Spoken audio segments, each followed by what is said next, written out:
Brenna McKenna, what the fuck's going on? Welcome. Thanks for having me. My absolute pleasure. You fucking flew in for this. I feel like I should have rolled out like a better red carpet for you. Well, Ari kind of made you bring me on, didn't he? He can't make me do shit. You think he's the boss of me or something? He texted and said, Brenna is your next guest. So thanks for accepting me. It was a request. It wasn't like you had to do this. Okay, well, I'm really, really happy about it. Oh, yeah, we're drinking. Are we doing this now? Yeah, we're doing the thing. Okay, so can I have a selfie with our drinks in hand before we start? Just in case I'm drunk and forget after. I mean, we have started, though. Right. No, I mean like now. Like right now? Like before, yes. Before the end. Yes. Yes. Okay, cool. If you want photographic proof that this thing is happening. Yes. No, definitely. Like, I gotta have this on the fucking gram. Yeah. It's important. I'm documenting it. And to send it to everyone who is ever going to talk shit, I'm just going to say, well, have you been on a podcast? Were you with Matt Slayer? Were you drinking in Hollywood? I don't think so. In the middle of the fucking day on a Thursday. So. Sun's still out. We're drinking. We're drinking hard liquor. This is what gangsters do. Where's our angle?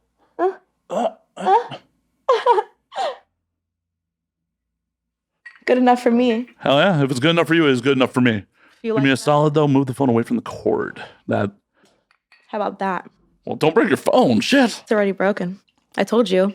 I break technology. Yeah. She walked into my apartment and it's like, oh, I break technology. I'm, okay, great. And then all of a sudden, her mic just, for whatever reason, has signal on it. I'm like, the fuck? I mean, it's just probably she's conducting electricity towards the mic or some shit. It's like my IUD, like setting things off, like, like metal in my body, just like choom, choom, choom. Oh, no. Okay. That'd be horrible if IUDs set off fucking microphones and shit. Or in the airport. That'd be so embarrassing. Just TSA's like, come with us.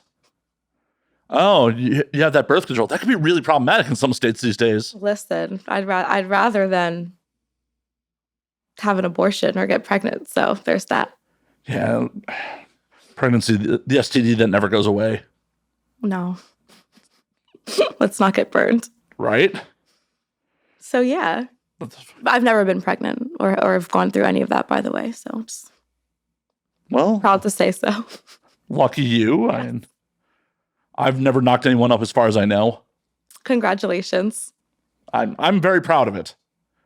Honestly, making it, I'm 41 now. Like, I had to think about how old I am. Like, no pregnancy scares that I know of. Cheers to that.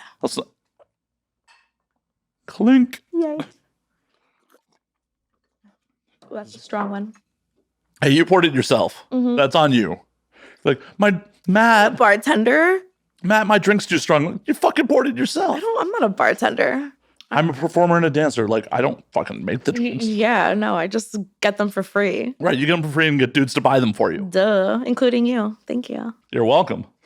But unlike most dudes that are buying drinks for you, this is a tax write-off for me, so. It's amazing. It works out like, oh, huh. I get to buy you drinks and write it off on my taxes. Win-win. Well, in the strip club, too, that's like totally a thing. Guys pull out their business card. They put the champagne room on that. And they're just like, company, funds. Here you go. And I'm like, okay, so where's the bottle? Because I get commission on that. Right. I love some of the strip clubs around the country that like, instead of being a strip club name on the credit card receipt, they're like fucking steakhouses and shit like that. Exactly. Yes. I worked at one and it had like D&D restaurant like right on the thing. It's very smart because women will come in like checking out stuff. They do. How do you feel about the women clientele that roll into the club? I love the women clientele that comes in the club. Like generally, they're really, really dope. They either want to party with you, they're gassing us girls up, like telling us how cute we are or whatever. It does get weird. It gets very weird. Like literally a few weeks ago, a woman came to the front door and she pretended that she had a friend in the club who was drunk and she had to get her. In reality, she was tracking her husband's phone off her phone. And security was really slacking that day and let her get through like multiple like doors through to the lap dance room where I was sitting on her husband. Thank God I just got off to collect all my money off the grounds, and she was starting to whoop his ass. I was so scared. So it does get a little weird. In what circumstances is security letting someone into the fucking VIP section? Like, yeah. Like, once you're back there for a dance, oh, your friend's drunk, we need to check up on him? Okay, I'll go back there and see what's up. Right. No, exactly. Like, she should have been escorted in by the security no, like, somehow she ran all the way through the club, like, to the back. I don't work there anymore for that reason. Good reason. That was strike 2, and after strike 3, I was like, nah. There's a third strike after that? Oh, yeah, not with a girl, more like with management, but yeah, like, as far as female interactions go, that was probably the worst. But usually they're really, really good. Like, a lot of the girls are just like friends with the guys, and they're trying to wingman for their bros. Like, I'll pay for a lap dance, give him a dance, he likes you. Every once in a while you get the jealous girlfriend, and other times you get the married couple that is trying to bring you home, and that's always hot. Anyone ever succeed in that mission? Yeah, I've been a unicorn. Nice. Especially like when I first started, like putting myself through school. That was so fun. And it was probably the most experimentation that I did as far as like, sex goes. Like being a unicorn, that's pretty insane. So give me the setup. Like, how'd they approach you? How'd this go down? Yeah. Like the first time. We'll go with the first time. Your first unicorn experience. Okay. So my very, very first one was with a man who I met in there, and he was dating a girl who worked at the club, and they were together. They weren't married, but they were together. And she was super hot. I think they were probably around 40 at that time. And shout out to the old folk. Yeah, and like I feel like it really does take that kind of stuff to or at least being open-minded to make a relationship successful. So anyway, yeah, she was hot. We would flirt all the time. She get me some free drinks at the bar. She was the bartender, and then her man would come in and just chill there. And he would flirt, and I didn't get it at first, and I was like, but she didn't get jealous, and that's very atypical of women to not be jealous like that. And so then he asked me and kind of made the first move. So they just invited me for drinks, and it was comfortable from very, very much like this setup right here. Yeah, they invited me for some drinks, and she was a bartender, so she made an amazing drink. It was like a Malibu Bay Breeze or something. Oh, nice. And I totally wasn't even 21, so it was sick. And I was just like, wow, this is great. Like, oh yeah, we're bringing home a college girl. Yeah, no, exactly. I hate to break it to you. My girlfriend's actually hiding behind the curtain, and that's the part 2 of the show. No, I'm kidding. I'm fucking kidding. As long as she's blonde with big titties, I probably will fall for it. Same. If there was a woman like that behind the curtain, same. Is that your type? No, but just, she was so milfy and hot. Like, what I know now is, MILF. I didn't really put women in a category like that back then. But yeah, that was sick. And we did that little hot tub action.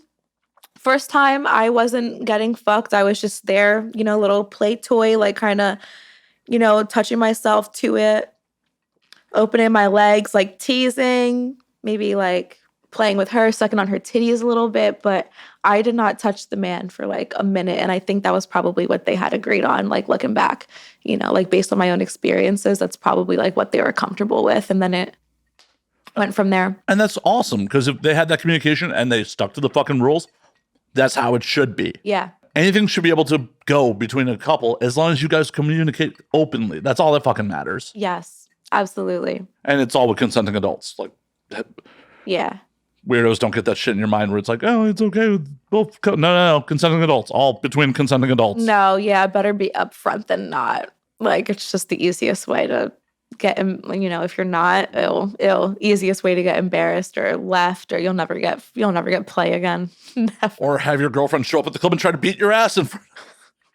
Yeah. Dude, that was so insane. I was so mad that night. I got ripped of so much money because she got kicked out. Her husband, ran out the back door. I didn't even get paid for the rest of what I was owed. What the fuck? Yeah, that was pretty rude. That's such bullshit. I would have been going up to security and be like, yo, you owe me for a fucking dance, motherfucker. Oh, it was more than that. Yeah. So, I mean, I know it was security's fault. What was worse was management asked me for my house fee after that. Like, all of you guys just fucked up my night because he was paying a lot of money. He was making it rain on the stages, bringing me for lap dances, and then he was just waiting for his boy to get out the room, and then we were going to go to the VIP room. It was like money on the table, and they like fucked it up for me, and then asked me to pay them their rent, which is like $15. Like, are you serious? Like, are you serious? That's fucked. I mean, and I feel like that is just typical of fucking clubs around the entire fucking country. That's just shit like that goes down. Isn't it weird too? Because it's like I'm a sex worker, and you're not going to prioritize me in a place of sex work. Like, I'm not saying that I'm entitled, but also like you kind of need me here. Like, wouldn't you want to take care of me? Right. Dudes aren't going to pay a crazy cover charge and pay for overpriced drinks if you're not there. Yeah, especially me. I make a lot of money in. I brought a lot of money in that club. Well, shit. Maybe you should have been buying the drinks tonight. Fuck.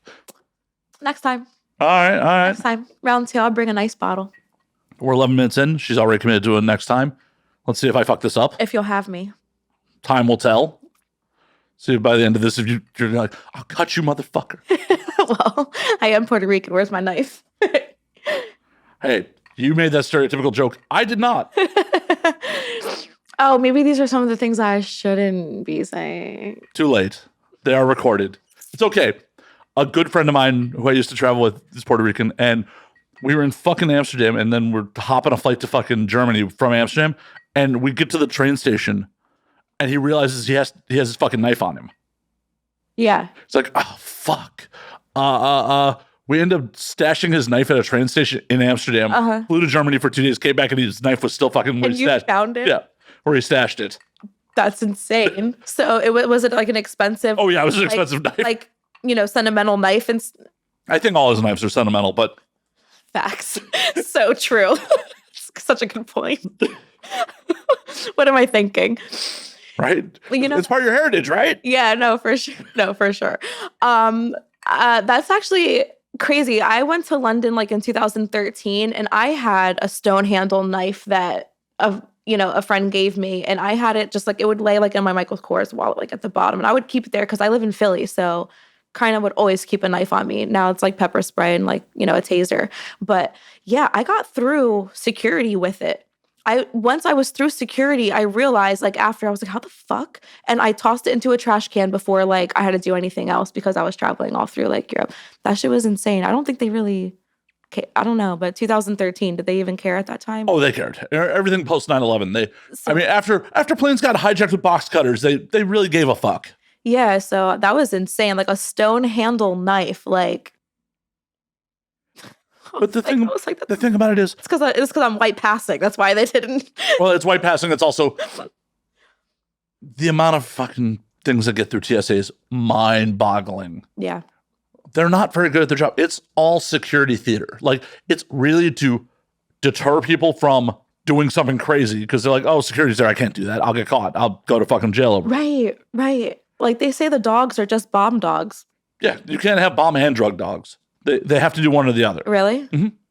Because if the dog reacts, well, what's it reacting to? You need very different people to show up for a bomber versus drugs. Good point. So it's a very different thing. You get one or the other. So I'm smuggling drugs through the airport, basically, is what you're telling me. Yeah, if you want to. Okay. Say less. It'll save me a lot of money when I come to LA and Las Vegas. Well, and if you're bringing marijuana out of LA, they legally can't even stop you up to a certain amount. Okay. Like LAX is specifically like, oh, we can't, because of California's weed laws. Like, I forgot what the weight is, but at a certain point, they don't even fucking care. Good to know.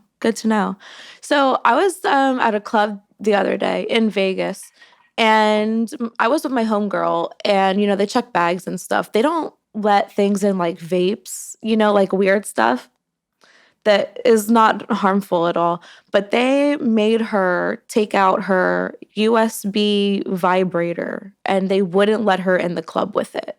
And I mean, we do porn. She just had like her content like in her bag. And the woman that was like going through the bag like took it out.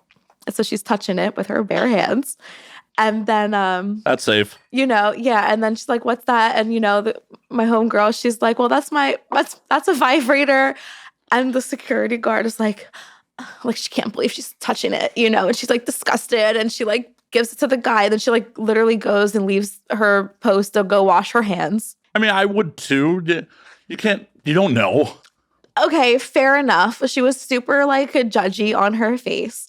So we were gonna leave and put it back in her car because her content's on it. But we actually did. We were in the Cosmo. I think we were in the Cosmo, and we stuck it behind, like one of those big like dresser chests, like on the side of like a hotel, like where lamps or whatever. And we put it behind there when we left the club. We retrieved it, because it was very important to her. She's like, "This is the only vibrator that like I can carry around with me." And it's my concept. I'm like, "Well, you need porn and your vibrator." So that's where that they stopped you for a fucking vibrator. Like, what are you going to do with it? Like, it's Vegas. You never fucking know. I mean, not violence, but you may, put on a show that isn't appropriate for all guests. It could only add to the experience, honestly. Like, take something away, like a knife, take my hard drugs away, but I mean, a vibrator, I don't get it. Unless you start, deciding to Hitachi yourself at a fucking slot machine where there's children walking by.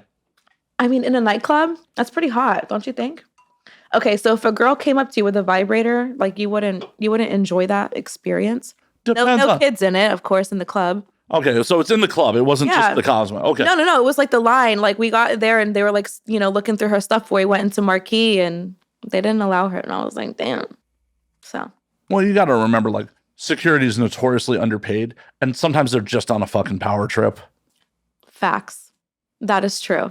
Sometimes they're just doing shit just to be able to do it. Yeah. Back to your question about, if a girl just rolled up and, decided to break out her vibe in front of me. Depends on the girl. So what's your type? Oh shit. Do you have a type or? I very much go often with all over the place, but like if you were just like, "Oh, hey, let's look at Matt's porn category." Like I like European girls with big tits. Mm-hmm. I like redheads. Okay. What I end up, people I end up hooking up with, like my most successful relationship was like a brunette Italian girl. So. Okay. Is it more like? Do you have a personality type that you like? Oh, yeah. More than a physical type? The physical type's got to be there. Like, it's not just like, "Oh, you're awesome. Oh, you look like Shrek. I'm in." No, there still has to be a physical attraction. Uh-huh. But obviously a personality type. Like, I can't just deal with someone who's like, "Oh, hey, let's go do this thing." I'm very much into like someone who's going to have their own fucking life. Like, I want someone who's going to be adding on to mine, not just being like, "Well, I'm part of your life now. I'm your fucking tumor." No, have your own shit. Have your own friends. Have your own things. We will come together. We will do shit. Have fun together. Have your own room. Have your own house. Right? Yeah. Yep. We can have sleepovers. That's cool. But you need to have your own fucking life. You can't just like glom onto mine. And I'm not going to glom onto yours. And don't be upset if like you don't hear from me for a couple days because I got other shit going on. Yeah. Like how many of these do you film a week? Depends on the week. Some weeks it's like 3, 4. Some weeks it's like, this is the first one I've done like in a week and a half because I've just been working on other shit, working on client shit. Fucking, I haven't booked anybody, and here we are. Wow. But I'm sure the audience is much more curious about your type. I think I have multiple types. I've dated like around, and there's definitely a few types that I like. Personality is a little bit different, I think, like from my type. I can go for a lot of different people, but like personality wise, I feel like I've always needed someone who is like a little more laid back than me because I'm just too much. I prefer like, an introvert because I'm so extrovert. Like I prefer someone to balance me out, and that's just like a specific type of person. But as far as the looks, I like a lot of different guys. I've dated a Thai boy. He was super hot, and tall, And I love tatted guys, but also clean cut guys are really hot. Like I love them. But I like girls too. So I don't think I have a lot of different types. What's your type in girls? All of my girlfriends have been mixed, not white, Hispanic or Black, athletic, like really, really pretty, like long hair, like it's like boys would love them and it's a shame that they would be like completely lesbian, like that kind of like girl. Kind of like on the butch side, I guess. And like, that's like the one type I dated when I dated girls like the most. And now that like I get to play with a whole bunch of girls, now I'm loving more of like the feminine girls. Like when I came out in high school and stuff, I dated the first type I described. And now that I get to play like and have a lot of fun, I'm appreciating more like feminine girls, especially in the industry. Like now I love blondes. Like I said, like it comes back to blondes. I love natural blondes. Like, oh my God, like think Kenna James, like Charlotte Stokely, like these girls. Like I love girls that look like that now because I get to like perform. But I don't know. Now that you say that, I'm all over the place because I love tatted girls too. And I used to love all natural girls, but now I can appreciate like done up girls. Like I had a scene with Katana Montana. She is stacked and she is like sick tattoos, like blonde hair, and she's like everything. You try to hit it off camera? Did you? No, I don't know. No. I'd share with a guy off camera. Not just try it, get it for yourself? No. I mean, you're allowed to. No, I wouldn't. Why not? You know what? Okay, so I think this is like the awkward point of sexuality where it's like there are some things that would be emotionally, attached that would maybe, but since there's not, like I wouldn't, I don't know. There's got to be more something there. We had hot chemistry sharing a dick, but, I don't think we'd go lesbian for each other. Like, just me. Just for a couple hours. I'm not talking forever. Oh, no, I feel you. But no. Yeah, I'm not saying you two get in an apartment and a dog together. I don't know her that well. She strapped me really good. And that's what I enjoyed that, like, my early days when I was like, first learning what strap-ons were, like in high school and college.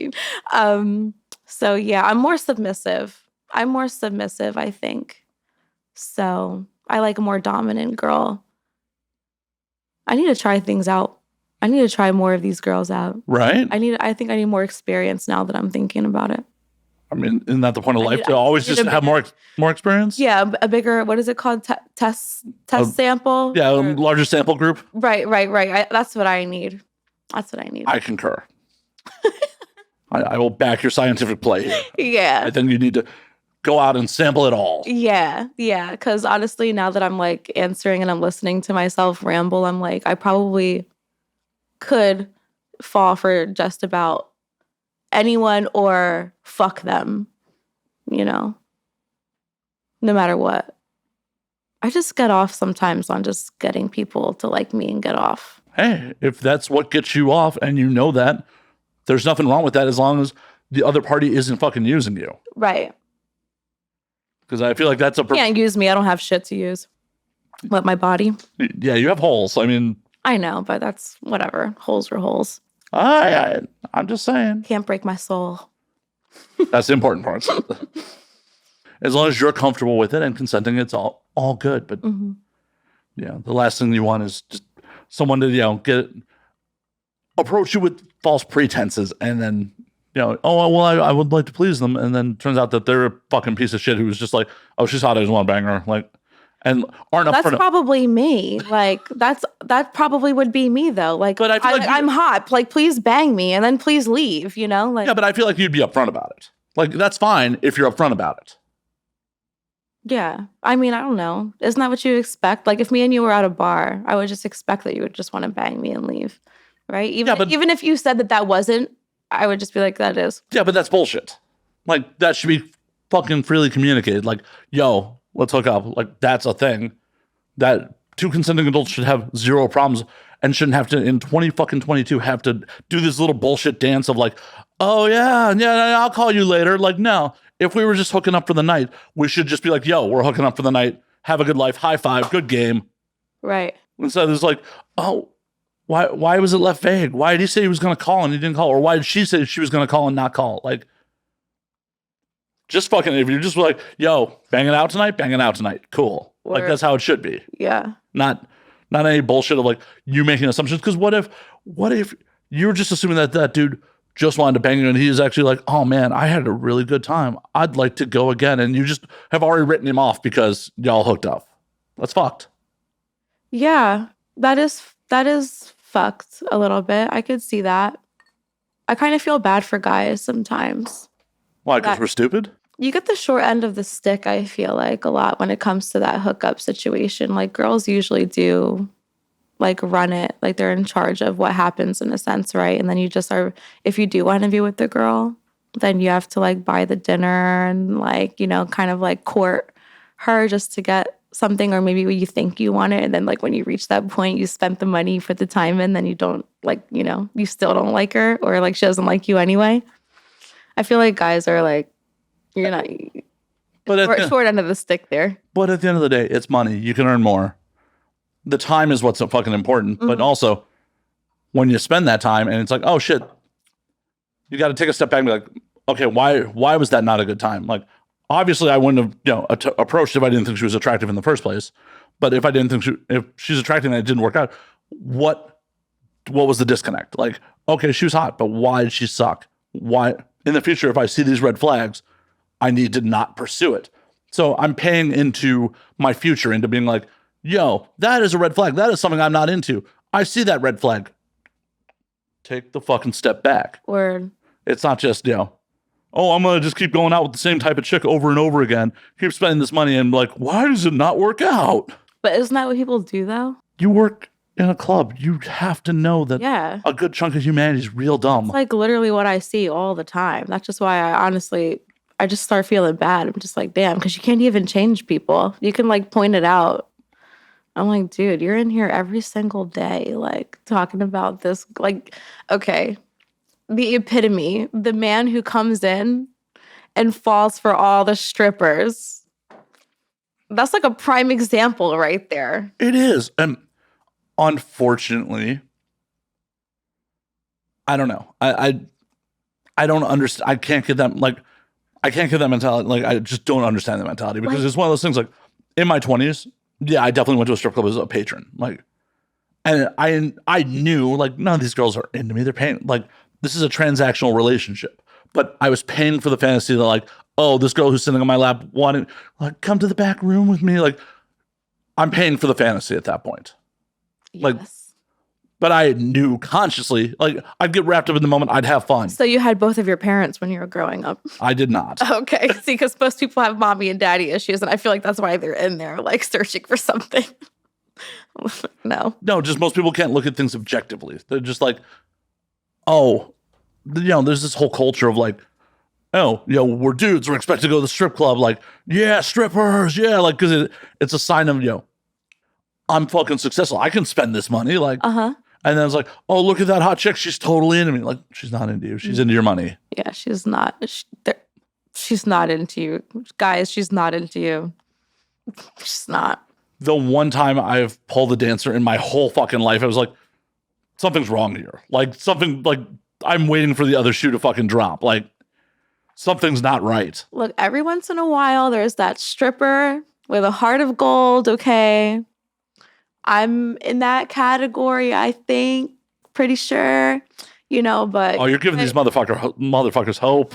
But usually, no. You got to be a really special case, which again goes back to the double standard. Like, it's really not fair. Like, women have very high standards of men, you know? Like, you need everything for me to look at you and date you. I don't need shit. I walked here sweaty in this dress, you know, and most guys would just not even ask if I have a job, a car, nothing, you know? I got it made. Like, we are not into you guys as much as, you know, you think in the strip club. It's true. But on the flip side, I don't have to carry fucking pepper spray and a knife with me for fear of my life. Well, yeah. There's trade-offs. Yeah, no, there's definitely, yes, there's trade-offs when it comes, yeah. I have very little fear of going places at night by myself. Yeah, Yeah, we read articles and we repost in Philly, like, watch out, girls. Like, on this block, this guy was seen punching girls on the street, like, shoving girls into cars. That's so fucked. Watch out, ladies. And it's fucked that as a society you have to worry about that. Yeah. But the reality is you do. Yeah.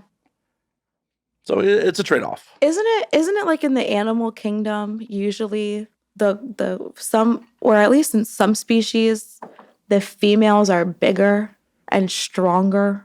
In some species, often the males are larger. But it all depends on the species. Like fucking lions, male lions are bigger, but they sit on their ass all day and the females do all the hunting. Right. So, yeah, it's kind of not fair. Like, we get underestimated like that, too, If I was a shark, it'd be a whole different story, but I'm not. This would be a really weird interview if you were a shark. I know, but then guys wouldn't want to, like, punch me, or, like, I wouldn't have to be scared, like. No, you just have to worry about fishermen. And okay. That's a good. Plus, I'd also have to set up a tank in here. Like, I don't know how to mic up, like, underwater. Like, oh, wait. Have you seen this? Have you seen The Boys? Of course. Okay, so this is bringing me back to, like, the squid. What's his name? The deep. Spoilers, the deep fucks a couple octopuses. Yeah, what's the octopus's name? Oh, I don't remember. It has a name. Yeah. Yeah, so anyway, you would have a tank like that with a bed. I'd be in there, like. I don't know where she thinks I'm getting these accommodations. Like, there is no bed for the audio audience, because this is listened to via audio in addition to the video. There is no bed in this room. We are in chairs. There's a table. So I don't know why there would be a bed if you were a sea creature. It's weird. No, but like in that room, though. Oh, in the room in the boys, yeah, 100%. You can pretend you're the deep. That would be pretty sick. I don't want to have gills. Sick. That character's really pathetic. Yeah. Oh, wait. Oh, yeah. There is that scene where a girl sexually assaults him. Yep. Okay, you know what? Never mind. I feel like men and women may get sexually assaulted equally. Oh, women might just report it more. Oh, no, 100%. Like, women definitely get sexually assaulted more than men do. But men have a much lower rate of reporting. Yeah. Especially because, like, if you're a dude, the cops are probably going to laugh you out of the fucking... What do you say? Yeah. Like, this chick fucking had her way with me when I was, unconscious or whatever. They're probably going to laugh you out of the fucking station. Yeah, but you guys have Johnny Depp now, and he did a lot for the community. He did a lot for the boys. So, yeah.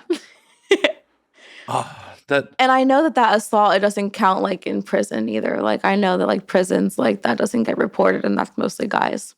So, it's kind of sad. Well, that's a whole nother ball of wax. That's prison life. We can't compare prison life to, like, the real world. Hey, a life is a life. It is. But that's a whole nother set of circumstances. I hope that none of my sarcasm gets misconstrued in this, because I have a dark sense of humor sometimes, right? Well, you're on the right show then. You're on the right show. Sometimes it's fun just being devil's advocate also. It is. I do it often. I love it. It's a lot of fun. Yeah, I've lost friends because of it, but it's just like, hey. They weren't really your friends in the first place. Let's just all get along. Does it matter does it matter at all? I mean, there are some deal breakers out there where I'm like. Are there? Oh, yeah. What are your deal breakers? Most of my mentality in life is do whatever the fuck you want as long as you're not harming other people. Mm-hmm. So if you're doing things that are actively harming other people, I don't really want you in my life. But your words don't really harm other people. Because at the end of the day, it is the offended party who is offended by your fucking words. Like, that's their problem. Yeah, exactly. They chose to be offended by it. Like, they're soft as fuck. Whatever the reason. I'm not here to, like, psychologically analyze them. It's their call that, like, oh my God, I was so offended by that. Like, no one forced you to listen to this podcast. If you don't like what I have to fucking say, walk the fuck away. Right. By allowing my words to upset you, you are giving me power over you. Only you have control over your fucking own feelings and how you react to things. That's a good point. That is a good point. Like, they're giving up the control. See, for me, like, I've never cared, like, what people thought, even if it's different than mine. That's kind of the point of being like, getting to know people. Like, if you just want people to agree with you, you should just stay inside the house and like talk to yourself. Like, just, I don't know. Yeah. No, I wholeheartedly agree. And how are you supposed to improve as a human if you can't hear of differing opinions and then objectively look at it and go, maybe they're fucking right. Yeah. Or like at least consider, Yeah. So what are your deal breakers though? Like, would you be friends with like a murderer? Depends on why they murdered someone. Depends on why? Yeah. Okay. Intent is very fucking important. I actually was having a conversation with a friend of mine about, it's silly. We were talking about fucking MMA fighters. And there's a fight coming up on Saturday between two people that we don't particularly care about either fighter. Okay. And one of the fighters is notoriously a fucking douchebag. And I heard anecdotally I met the husband of the surgeon who did some work on him, and he was a dick to his surgeon.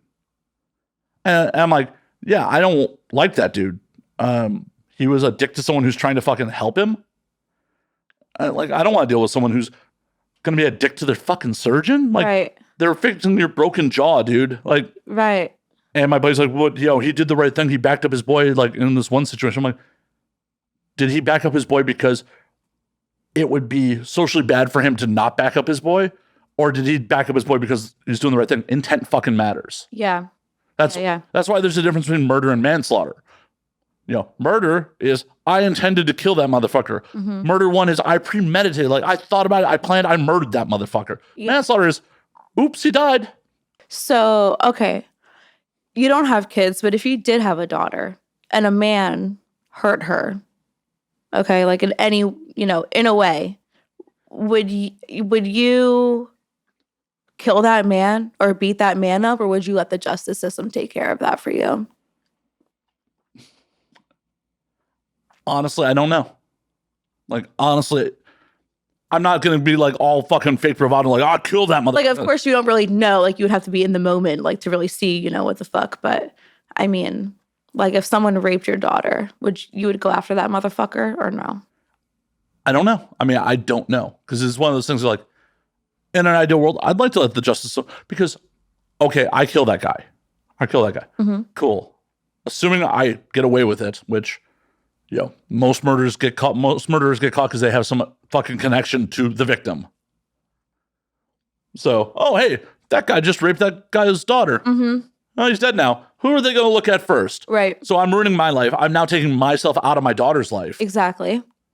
Over this shit. If he's in prison forever, and maybe I pay some people to tune him up in prison. Right. Seems like a better plan, doesn't it? It does. Yeah, like the smart way. Yeah. Like, oh, hey, guy who's life without parole that happens to be on the same block with this guy. How would you like some more stuff in your commissary? Here's some fucking shrimp ramen for you. Right? I got all your shrimp ramen for life, dog. Yeah. Now, if the justice system failed, that's another story. I don't know. I don't know. And thankfully, I'm never going to have to make that choice. So you don't want kids? I got a vasectomy a couple weeks ago. Really? Yep. Should I congratulate you? I think so. Yeah, congratulations. Okay, cool. So you don't want them? Fuck no. No matter the girl. Like, if you're finding a girl, she better be okay with it. At this point, yeah, it's done. Yeah. Well, it's reversible. Sort of. Do your balls hurt? Not anymore. Okay. They did for a minute there. I heard that could really fuck up your balls, like, for life. No. Week and a half, 2 weeks later, I was fine. And I was very nervous the first load I popped afterwards because, you potentially could come blood.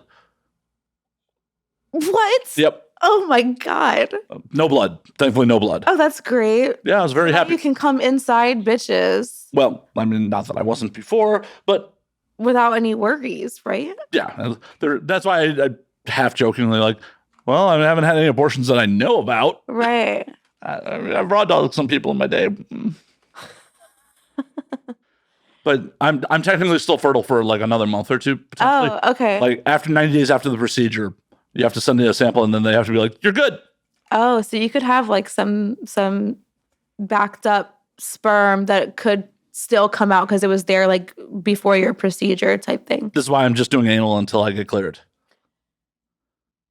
I'm not going to say that I do a lot of anal to stop pregnancy, but I really do feel a lot better about it when I do anal. Like I love taking cream pies in my ass. Like, thank you. Cause you get the vibe of like, that biological thing where you want to steal a man's load and like feel filled or like whatever that thing is, but also like it's in my fucking ass, okay? And these things are not swimming through my walls into my ovaries or like it's just it stays there. Like it's like not moving anywhere. Like I love that. Like when I realized I think like that it was like safe to do that. I don't know like what age you realize that, but like I'm so happy that I do a lot of anal now and I don't have to worry about it. Even though I do have the IUD, like I love taking it in the ass and knowing like I'm not going to have any worries. Are you cool with having cream pies with someone who can't get you pregnant? Yeah, like I'll take it anyway because I have the IUD, but it's just like, like you worry about it, Yeah, like, but I'm saying like someone who has a vasectomy. I'm not talking about me before any of you put that out there. Wink, wink. I'm just talking about like, vasectomies are becoming more common. Like someone who's like, oh, hey, I have a vasectomy. It's good. Yeah. Like, would you be into that at that point? Yeah. Oh, yeah, for sure. Like, oh, it's worry-free at this point. Yeah. Yeah. Yeah. It would make me feel better. I mean, I know this girl from high school. She has an IUD and she's had 2 kids like while on it. She So needs to like fire her fucking doctor. Right. So I'm like, dude, like you need to sue. Okay. Like on some real shit, like your bills need to be taken care of. I don't stress that much, but yeah, if there was a guy with a vasectomy, I'd definitely. Actually, I think that one of the first cream pies I took in my pussy, the guy was fixed. Can I say that? Yeah. The dog fixed. I referred to it as snipped the whole time. So right, yeah. So actually, yeah, that did make me feel better. Although, like now being like a tested, like porn star, I would probably ask like for proof. Just yeah, that's what I was about to ask. Anyone can say like they're tested, but I'm like, show me your fucking doctor's portal, bro. Like, see, I can do you one better. I filmed my vasectomy. It's on my YouTube channel. How in depth is it? I mean, it's just like from the chest up of me, like lying there while he's performing. Like reaction style? Like, yeah. Like I'm talking to the camera and like. Did he almost not let you do that? Or was it like. Correct. Yeah. I didn't warn him before I showed up. I showed up and I'm like, yo, do you mind if I film? He's like, no, you can't. I'm like, that's cool. Like I didn't warn you. Just to let you know, like I've been doing vlogs about this. I'm a professional podcaster. I was written up in the Daily Beast last week about this. So I was just trying to follow up. He's like, oh, well, if you just want to shoot in your face. I'm like, yeah, dude. Yeah. I've worked in adult entertainment for over a decade. I've managed to keep my dick off camera this long. I'm not starting now. So you've never thought about doing porn or making like at-home sex tapes or anything like that? Nah, no interest. Okay. Well, it's one of those things where like, so when I got in, like I've been in since fucking late 2010, early 2011. Okay. There was got in what? Adult entertainment porn. Okay. Like, I started off roadieing and going on the road with girls, like to feature gigs and fucking conventions. I have a security background of all things. I was going to ask, when we were talking about this, like you definitely have like a bouncer's fucking build. Like you seem like you should have been at my fucking at the front of the club. Oh yeah. No, I've done that job. That's exactly why I know how it should have gone down. It used to be the rule that girls can't even get in by themselves. But I guess since COVID, everyone just wants the fucking bread and like, let's groups of girls or single girls in by themselves, and they used to have to be accompanied by a man. But anyway, yeah. Well, but I also think like that might actually be illegal to discriminate against sex from a legality standpoint. Someone could turn around and be like, I mean, sex is a protected class. So if you're like, oh, this establishment discriminating against me because I'm a woman, they definitely could sue a club. Yeah, I guess so. I mean, they could. I don't know if anyone would ever bring that lawsuit to bear, but they could. Yeah. But besides the point. Yeah. Besides the point, to let someone like through that was just a giant security breach. I was so mad, but yeah. But when I got in, there was just studio work. It's not like people were. There was no OnlyFans. No one was really shooting their own content. The technology just wasn't there. Like, right. The cost of buying a fucking decent camera to like shoot. Like it was like the flip phone, like fucking shit. Yeah, you couldn't shoot porn. That Ray J Kim K vibe. Man, I hope Kim's gotten better in the sack. She looked like such a boring lay. Dude. But that's besides the point. I'm holding that comment. You're like, I don't want to be on record about this shit. But because it was just studio work, like I know what goes into being male talent. Yeah. And I don't want that fucking job. Like I like choosing who I fuck. I make poor choices regularly, but I choose. As male talent, especially for studio work, especially starting off, you're going to have to fuck whoever they tell you to fuck. And if you don't perform, well, you're out the door. Yeah. And I honestly feel like I was much more successful breaking into the industry, doing things in the industry by putting it out there from the start. Like I have zero interest in being male talent because you as a performer, if a dude comes up to you like, oh, I want to do porn, you're discounting him immediately, right? Yeah. Where I came in and like, I want to make fucking porn. I want to make movies. I don't care about starting it. Like porn for me was a compromise on mainstream film ambition. Like, okay. I love movies. Like you went to film school? No, I should have, but I didn't. Okay. But if you look on the other side of the curtain when the show's over, like there's a couple thousand movies in there. Okay. Like I'm a movie nerd. You're a movie buff. Okay. Yeah. Sick. And I grew up in Chicago. I didn't know anyone who made movies. I met people that made porn. Right. And I went, oh shit. Well, maybe I can, make some shit this way. Yeah.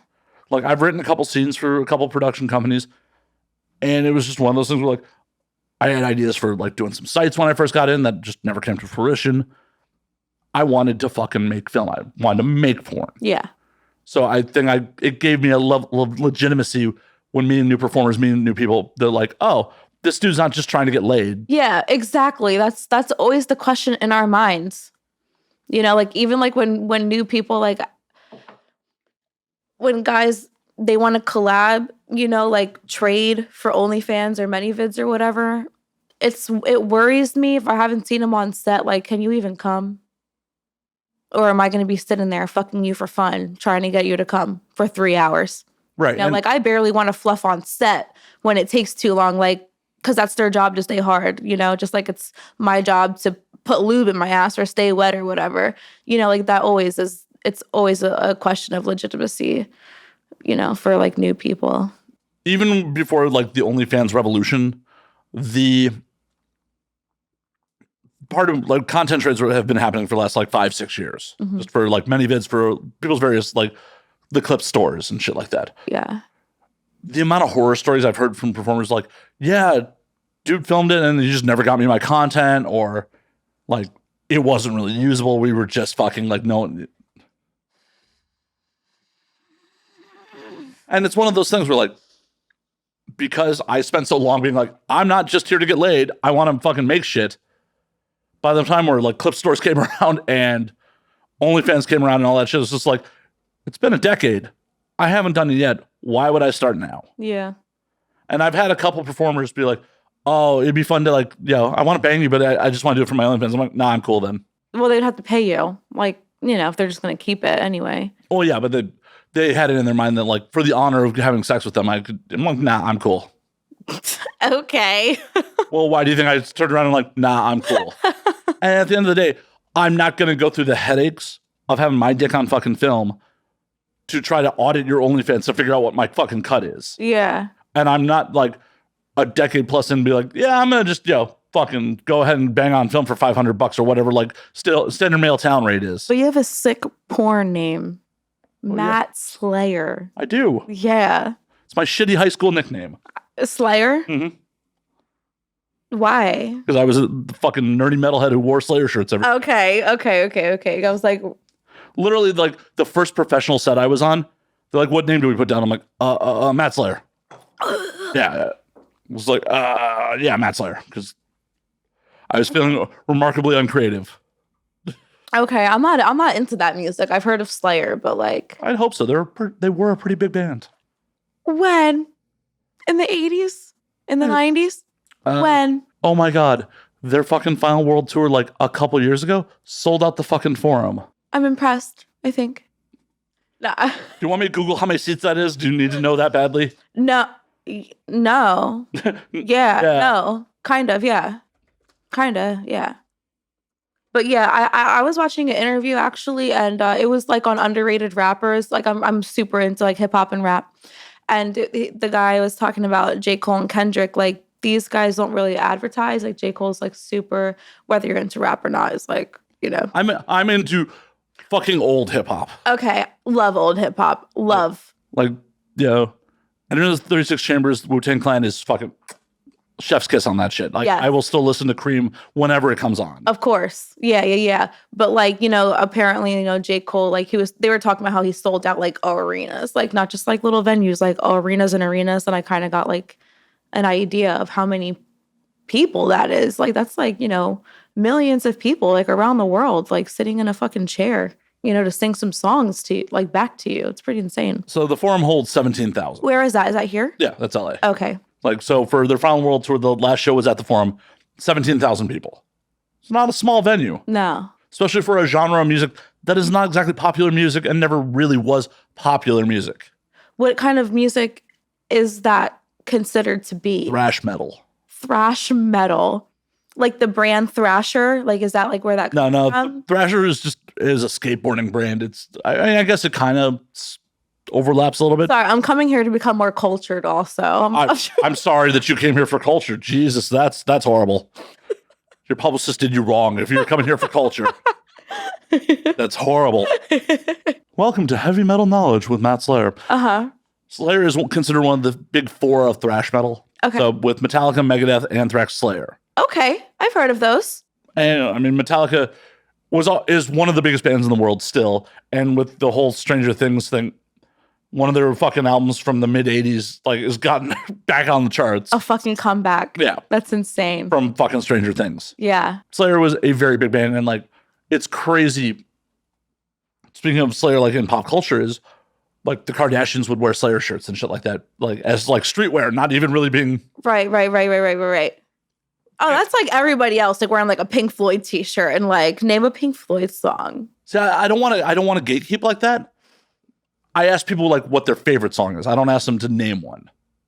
Like I ran into this kid like wearing an Iron Maiden shirt. I'm like, oh, dude, you're into Maiden? Like, you know, what's your favorite song? He's just like, oh, I've never actually heard the band. I just thought the shirt was sick. I'm like, oh, that's cool, man. Do you think that's cool? Well, at the end of the day, it still raises brand awareness about the band. And if you're open to hearing the music that you're fucking representing, that's cool. If you're just like, no, fuck that, I don't want to hear it, like, then why are you wearing the shirt? Like, I know it looks cool, but why are you wearing the fucking shirt if you're not even willing to listen to what it is? Yeah. Because it looks cool. Yeah. Whatever. It's just a fashion statement. But yeah, that reminds me of like people who wear shirts like that, like Pink Floyd shirts and like Def Leppard shirts. And I look at them like, I would be shocked if you listen to that fucking music. But I can't talk too much because although my dad brought me to see Queen, but Adam Lambert was singing.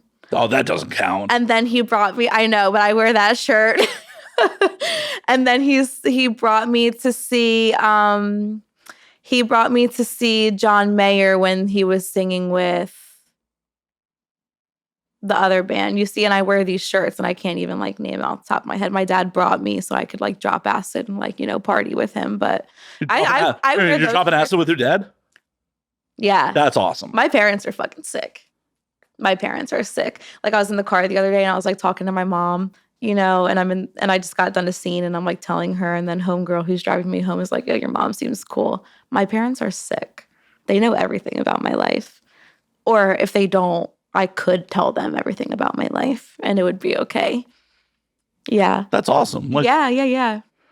Hey, look, not everyone in this industry has shit relationships with their parents. Oh my God. Yeah, that's actually when I was filming with Kitana. It was a really sick scene. And the guy who was recording and like directing it, one of them, there was like an interview in the beginning of the scene and it had really sick questions like that. And one of them was, what are the misconceptions about porn that people have, you know? And I think I definitely said it's not everyone is, you know, coming from a broken home or like a terrible like past that they're like running from or like projecting on people, you know, like I'm like a normal fucking girl. Like I have my parents and I'm not like fucked up and you're just fucked up around technology. That's all. Yeah. Just around technology. I don't know. I've always been more of an arts and crafts and like sports kind of girl. I've never been like a gamer or like anything like that or like a computer person or anything.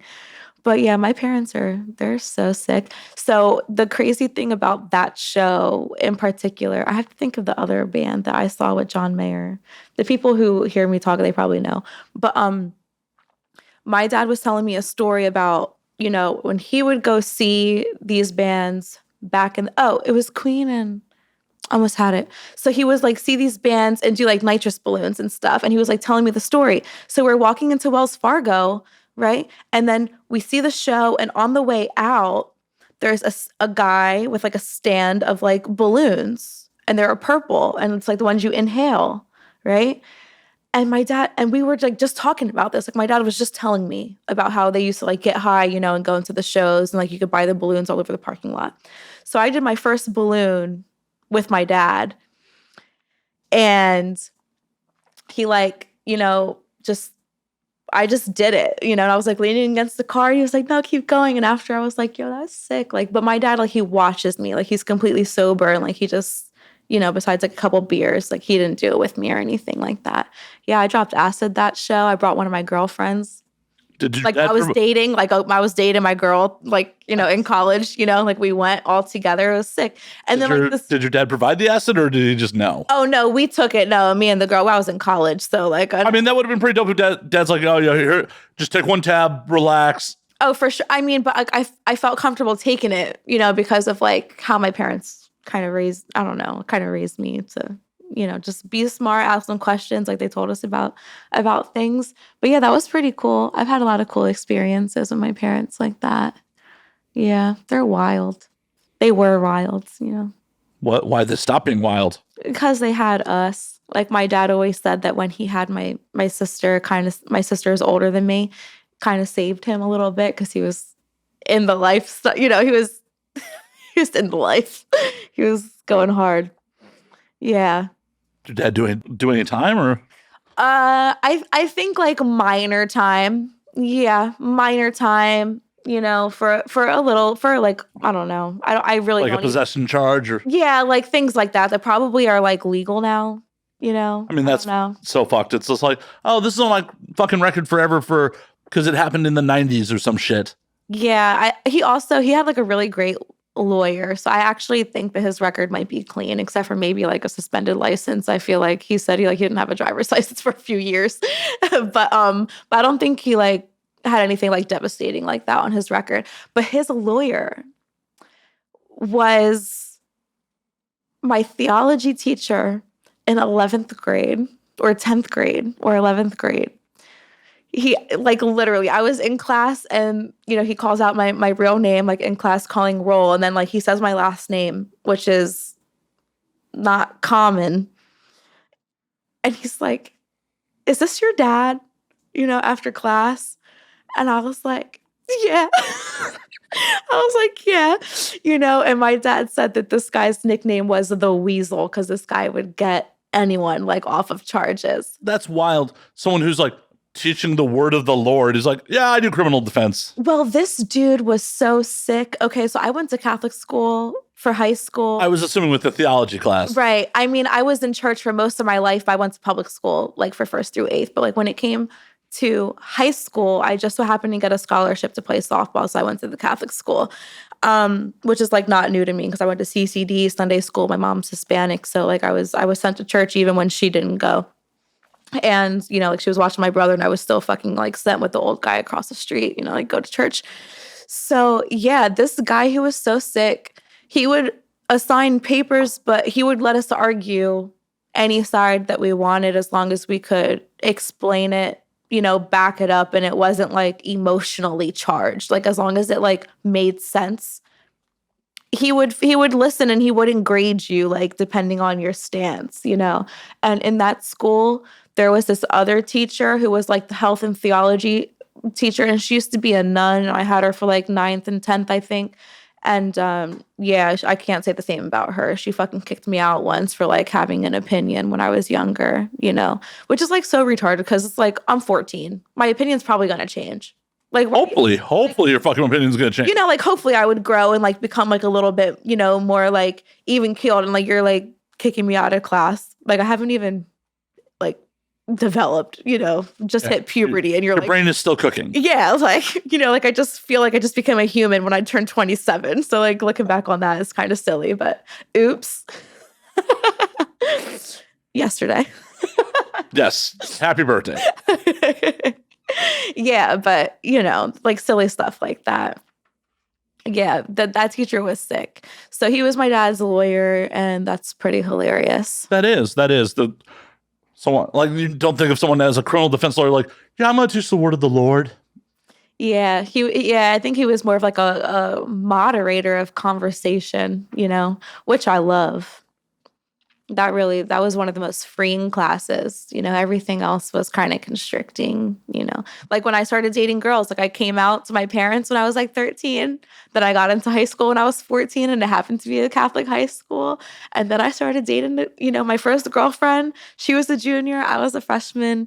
We dated for almost 3 years, like until she went off to college. Do you think it was the Catholic schoolgirl outfit that did it for you? I think that did it for like a lot of people. But she wore khakis, okay, just to give you and she was on the basketball team. So, she was like on that end of the spectrum. But they made us like once we got suspended, like 2 months into school for having sex in the girls' bathroom. We got caught by the nurse because, both of our teachers called down like, our students are sick. Like, you might want to check on them. And then, like, me and her in the bathroom, like, fucking skirt up. She's, like, fingering me or whatever. And we had to stay 2 tile spaces apart for the rest of, like, the time we were in high school. At least they didn't expel you. Good times. Yeah, we were suspended for a hot minute, but I did not get expelled. But yeah, my softball coach was pissed because I'm there on scholarship. Like, this school is, like, $20,000 a year, and my dad's paying like the absolute minimum, like $100 a month or $100, like something like really, really low. And yeah, he was mad. My coach was really mad, but yeah. Did you ever think about, did you play softball in college as well? Or? Okay, I kind of got burnt out, when I was like a junior-ish, because I've been playing ever since I was 4. T-ball was the thing, and my older sister played too, as she's 6 years older than me. So I like was always going to her like tournaments and like high school games and all the games and the city games. But ever since I was 4, I would play. And then when I got old enough, I played travel ball, So I've been on like 3 teams ever since I was 10. I'd play like a city league, a travel league, and then, like another, like a fall ball or something like that. I got burned out by the time I was like a junior. I thought about it for sure. I looked at some like really, really good schools, but I couldn't bring myself to like commit and go because I know like once you go, you have to play or else you lose your scholarship and then like just changes things. So I just figured by the time senior year came around, I was like, I'm just going to be a stripper. I was like, I'm just going to put myself through school. But I really loved softball, and I still do. Like when I was watching the women's, it's like a city, the city league, like the world championships. I was watching that the other day in the bar and screaming at the TV. And I love college sports when it comes to like softball and baseball and basketball. Yeah. But I didn't. I just became a stripper. It's like, fuck it. Hey, as long as you're happy, that's all that fucking matters. Yeah, it was probably the best decision I ever made. I mean, look at me. I never used my degree. I just kept stripping.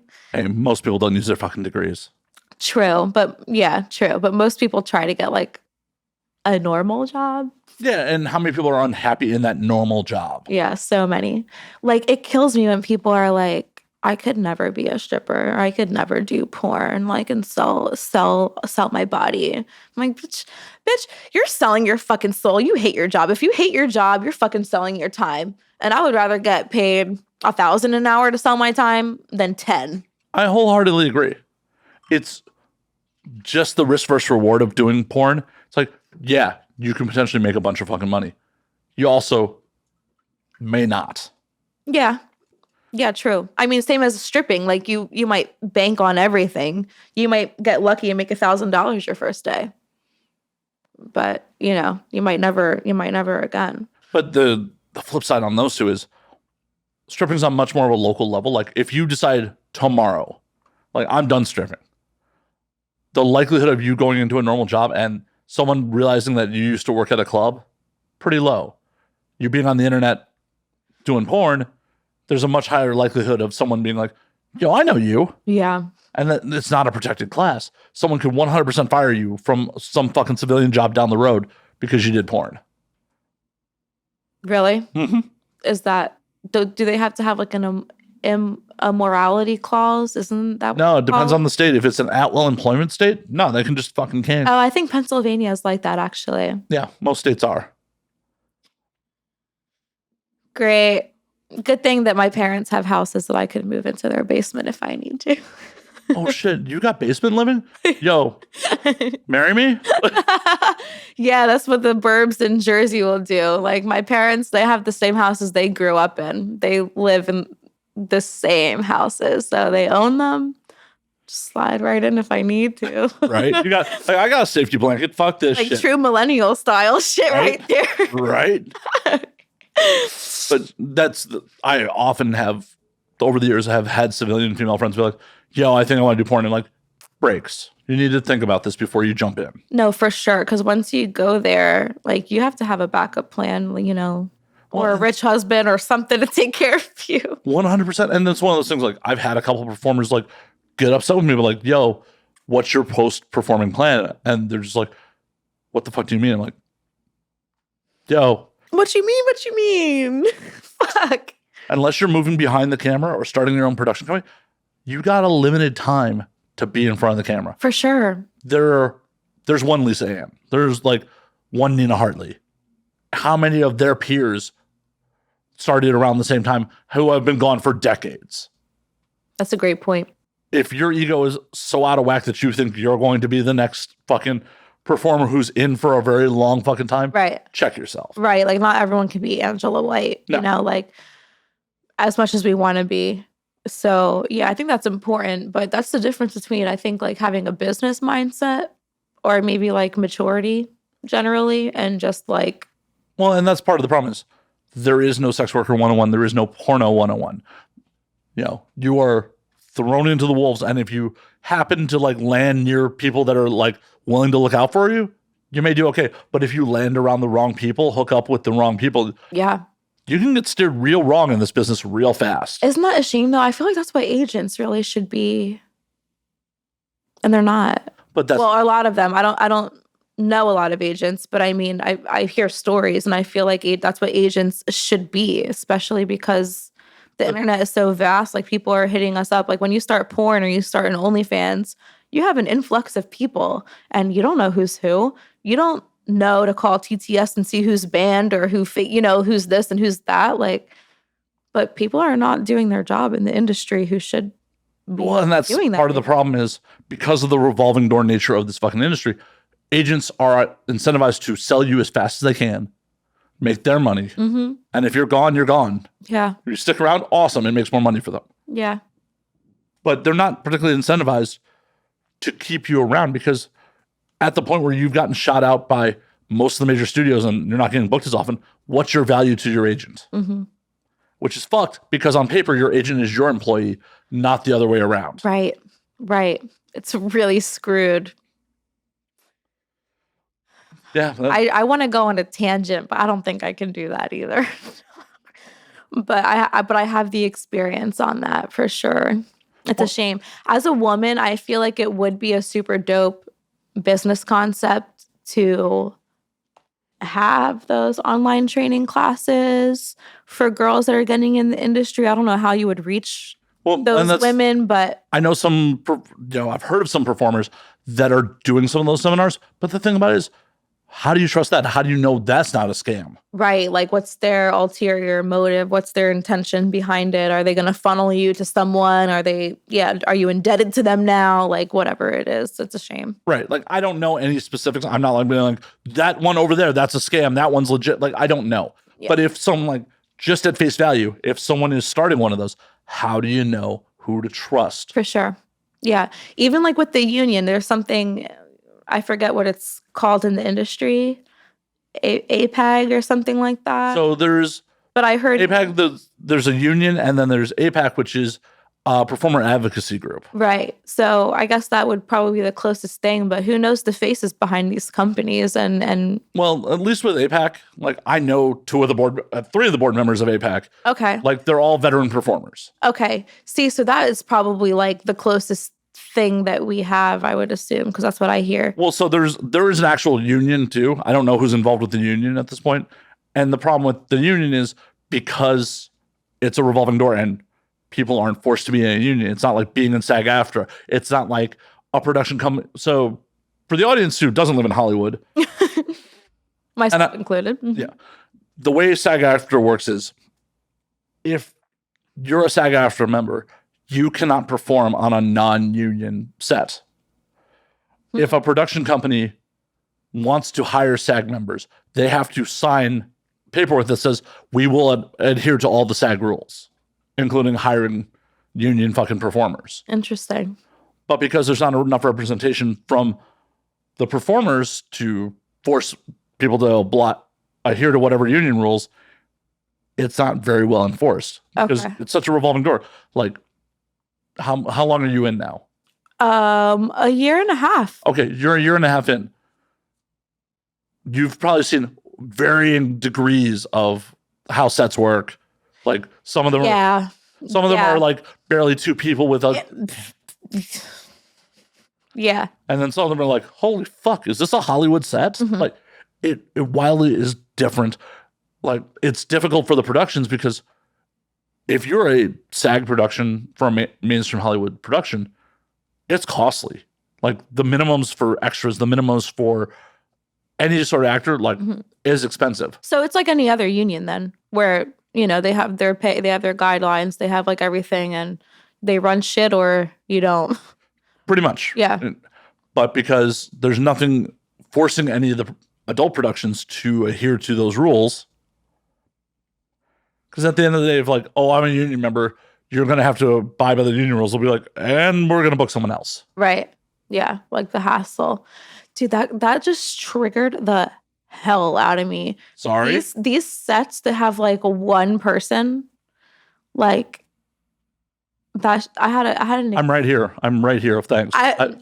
Well, we're not fucking here, right? Correct. Okay. So this one set I showed up on, just one guy, and it was amateur, and I'm independent, which is why I got a reference, which was kind of false. Okay. Apparently she had a different experience than me. Yeah, but he shows up, doesn't like shooting anal.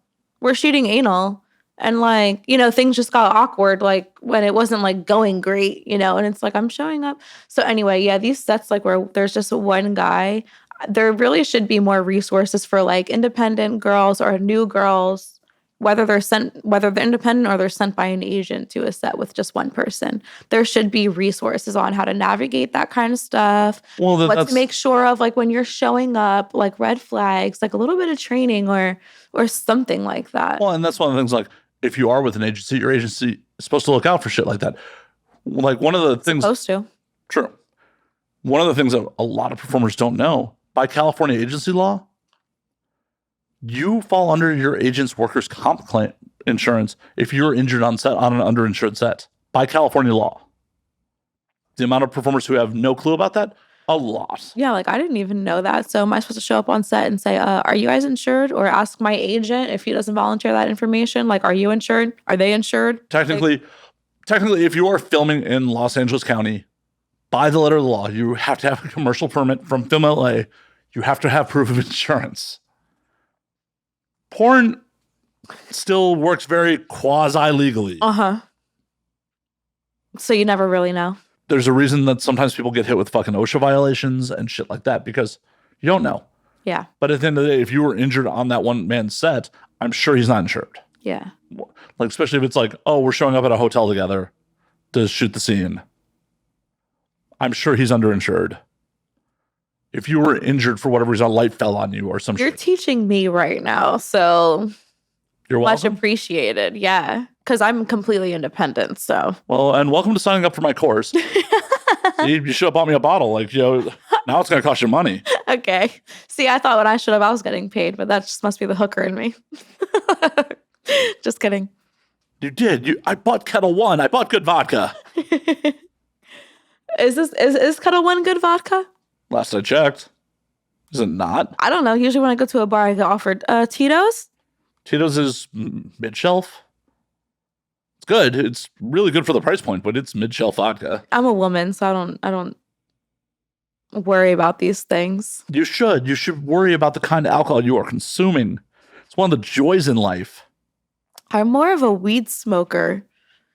I've actually been slowing down on drinking, especially like being in the strip club. I've been getting like, I mean, okay. It's been a while and I'm starting to slow down on the drinking because it's very unhealthy. I feel like having 20 drinks every night with every person that you talk to, like in the strip club, like every guy, they're offering you a drink. You're not doing the water trick? No. Why not? I don't know.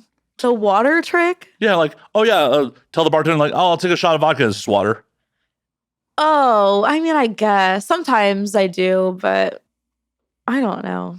Sometimes it's easier to drink with them, but I've been saying no lately. I don't want to lie. What do I want to fucking finesse people for? I don't know. Now that I don't. It's part of the job. Now that I don't, I don't like doing that. I really, really don't like doing that. I'm one of the most like upfront strippers ever. But I don't play. I'd rather turn down money than fucking play games sometimes. I really can't. It takes too much of my damn soul these days, like my peace of mind. Like I can't go home and fucking vent and cry for 2 hours. Like I'm just gonna work so that when I come home I'm at peace with myself. I don't got no drama. No one's got my number. No one's confused next time I see them what my intentions were. Like nothing. Like that's just how I've evolved over time. But yeah, now I just been doing like a Red Bull vodka. I'll have like 2 instead of like 10. I literally used to have like 10 Red Bull vodkas a night. Yeah, your heart's gonna explode. No, yeah, literally. I ran into a doctor. Well, I have a doctor customer, and he said that, Wait. Did he listen to your heart just as an excuse to feel your tits? No. He wasn't even a fucking heart doctor. He's like a chiropractor. He's not even a doctor then. I know. No offense to the chiros. Dude, I went to a chiro and I'm pretty sure that it helped. But yeah, he was like, you're doing that? You're going to die by 26. I'm like, well, I'm past that, He's like, well, you're going to die by 36, and I'm like, okay. He's already proven he's not a very good doctor. So I when he said that, I kind of was like, yeah, he's probably right because like with a red, you're drunk so you don't feel it, but your heart rate is still like massive. Well, it's stimulants and depressants at the same time. It's not good for you. Yes. I mean, well, then why the fuck did you serve me a Red Bull vodka when you asked? I know, but you said, what's your poison? And I said it. I literally said, what's your poison? You should. How would you like to poison yourself on my show? So after he said that, and then just like looking back on my whole history, I was like, he's probably right. I'm probably already at like 70% capacity. And I need to switch to like some cranberry juice with a splash of club in it.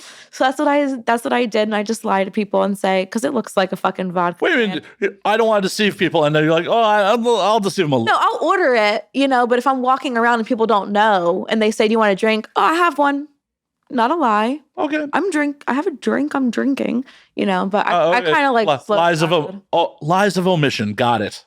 Yeah. Like, like overt, acts they're a little bit different than, so anyway, yeah, I kind of chilled with that because also I feel like one, it is super unhealthy, but I feel better. Like mentally, I'm a little bit clearer if I don't drink so much at work. But also it makes it easier to work out. And I've been working out a little bit. And it makes it easier to like keep my muscle tone. Like if I drink and I don't work out, I notice that I gain weight. Like I look different and I break out. That's probably just what happens like as you get older. I don't know. I don't know. I mean, I'm only 19, but I mean, still. You better not be 19. That's vodka. I mean, I'm 22. We'll figure it out. We'll do the math at some point. Am I going to be famous enough one day that I'm have a Wikipedia and people can just look it up anyway? Hopefully. So then what is it? I don't know. What is everyone so concerned with age about them?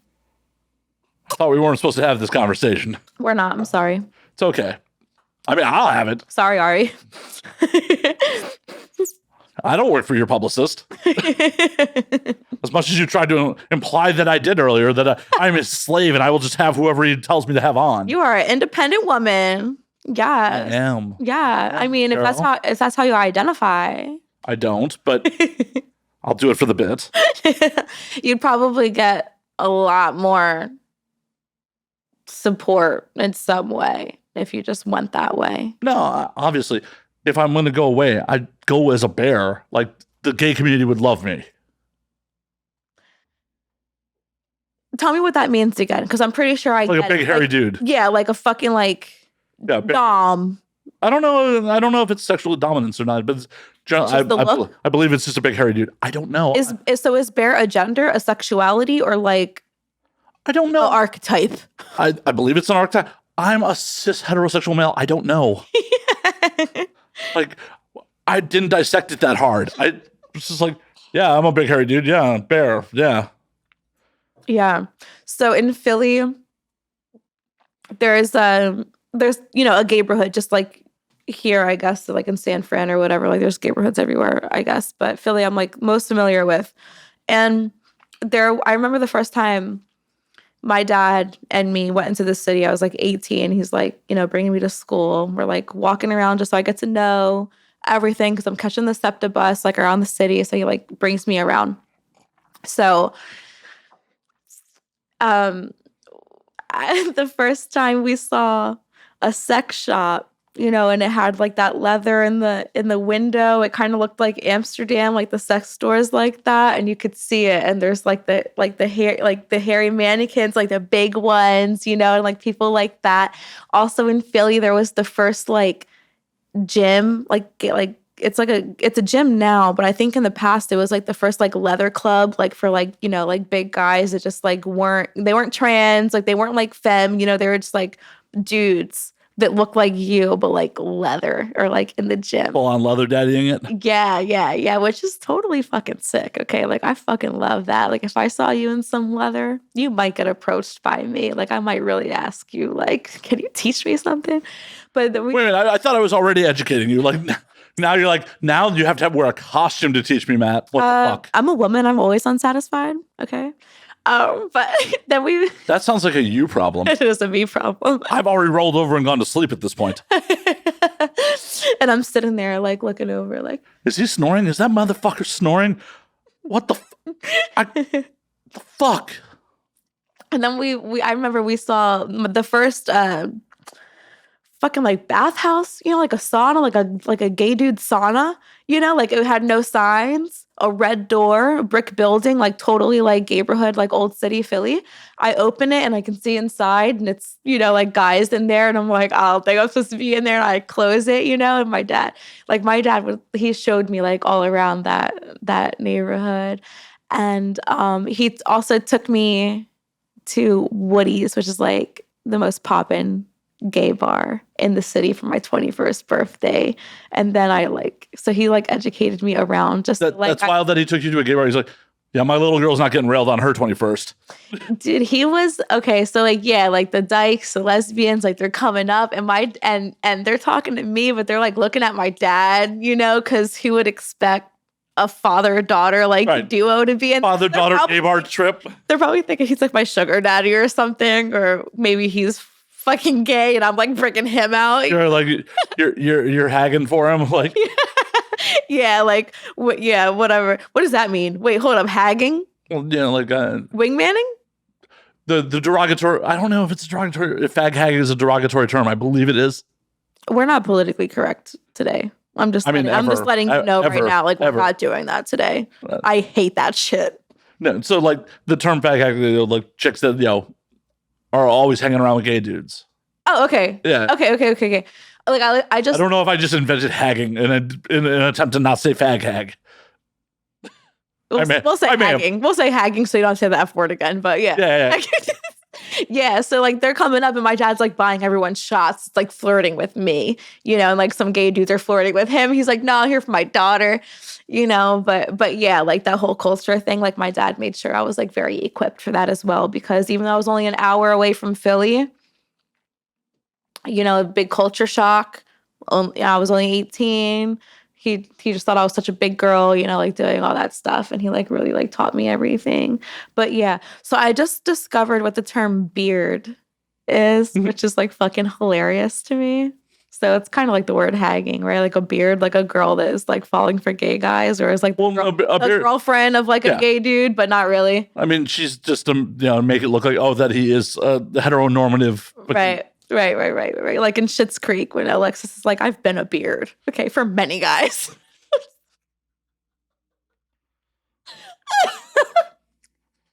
Well, and it's fucked up that like at one point in U.S. history, that was a very necessary fucking role. Yeah. Like, okay, Anderson Cooper, hot as fuck. I would be a beard for Anderson Cooper. Hands down. Like, what a sexy salt and pepper daddy right there. I'd be a fucking beard for Anderson Cooper. I love old men. Like 40 and over. Okay, let's go back to that. Okay. Now that I have more clarity. Like, now that I've had more alcohol, we'll be straight about it. I would say that like now, even though I would fuck younger people, I would only legit consider being with a man who's 40 and over. Why? Maturity, maybe the fact that they would be so upfront. They don't got time to waste. Like, you've been through it. Like you're gonna die soon. Might as well spit my shit out. You don't mind hurting my feelings. Like maybe older guys, they even think that they're in control and they want to put you in some game. Like I don't mind that. Like I'd rather that than like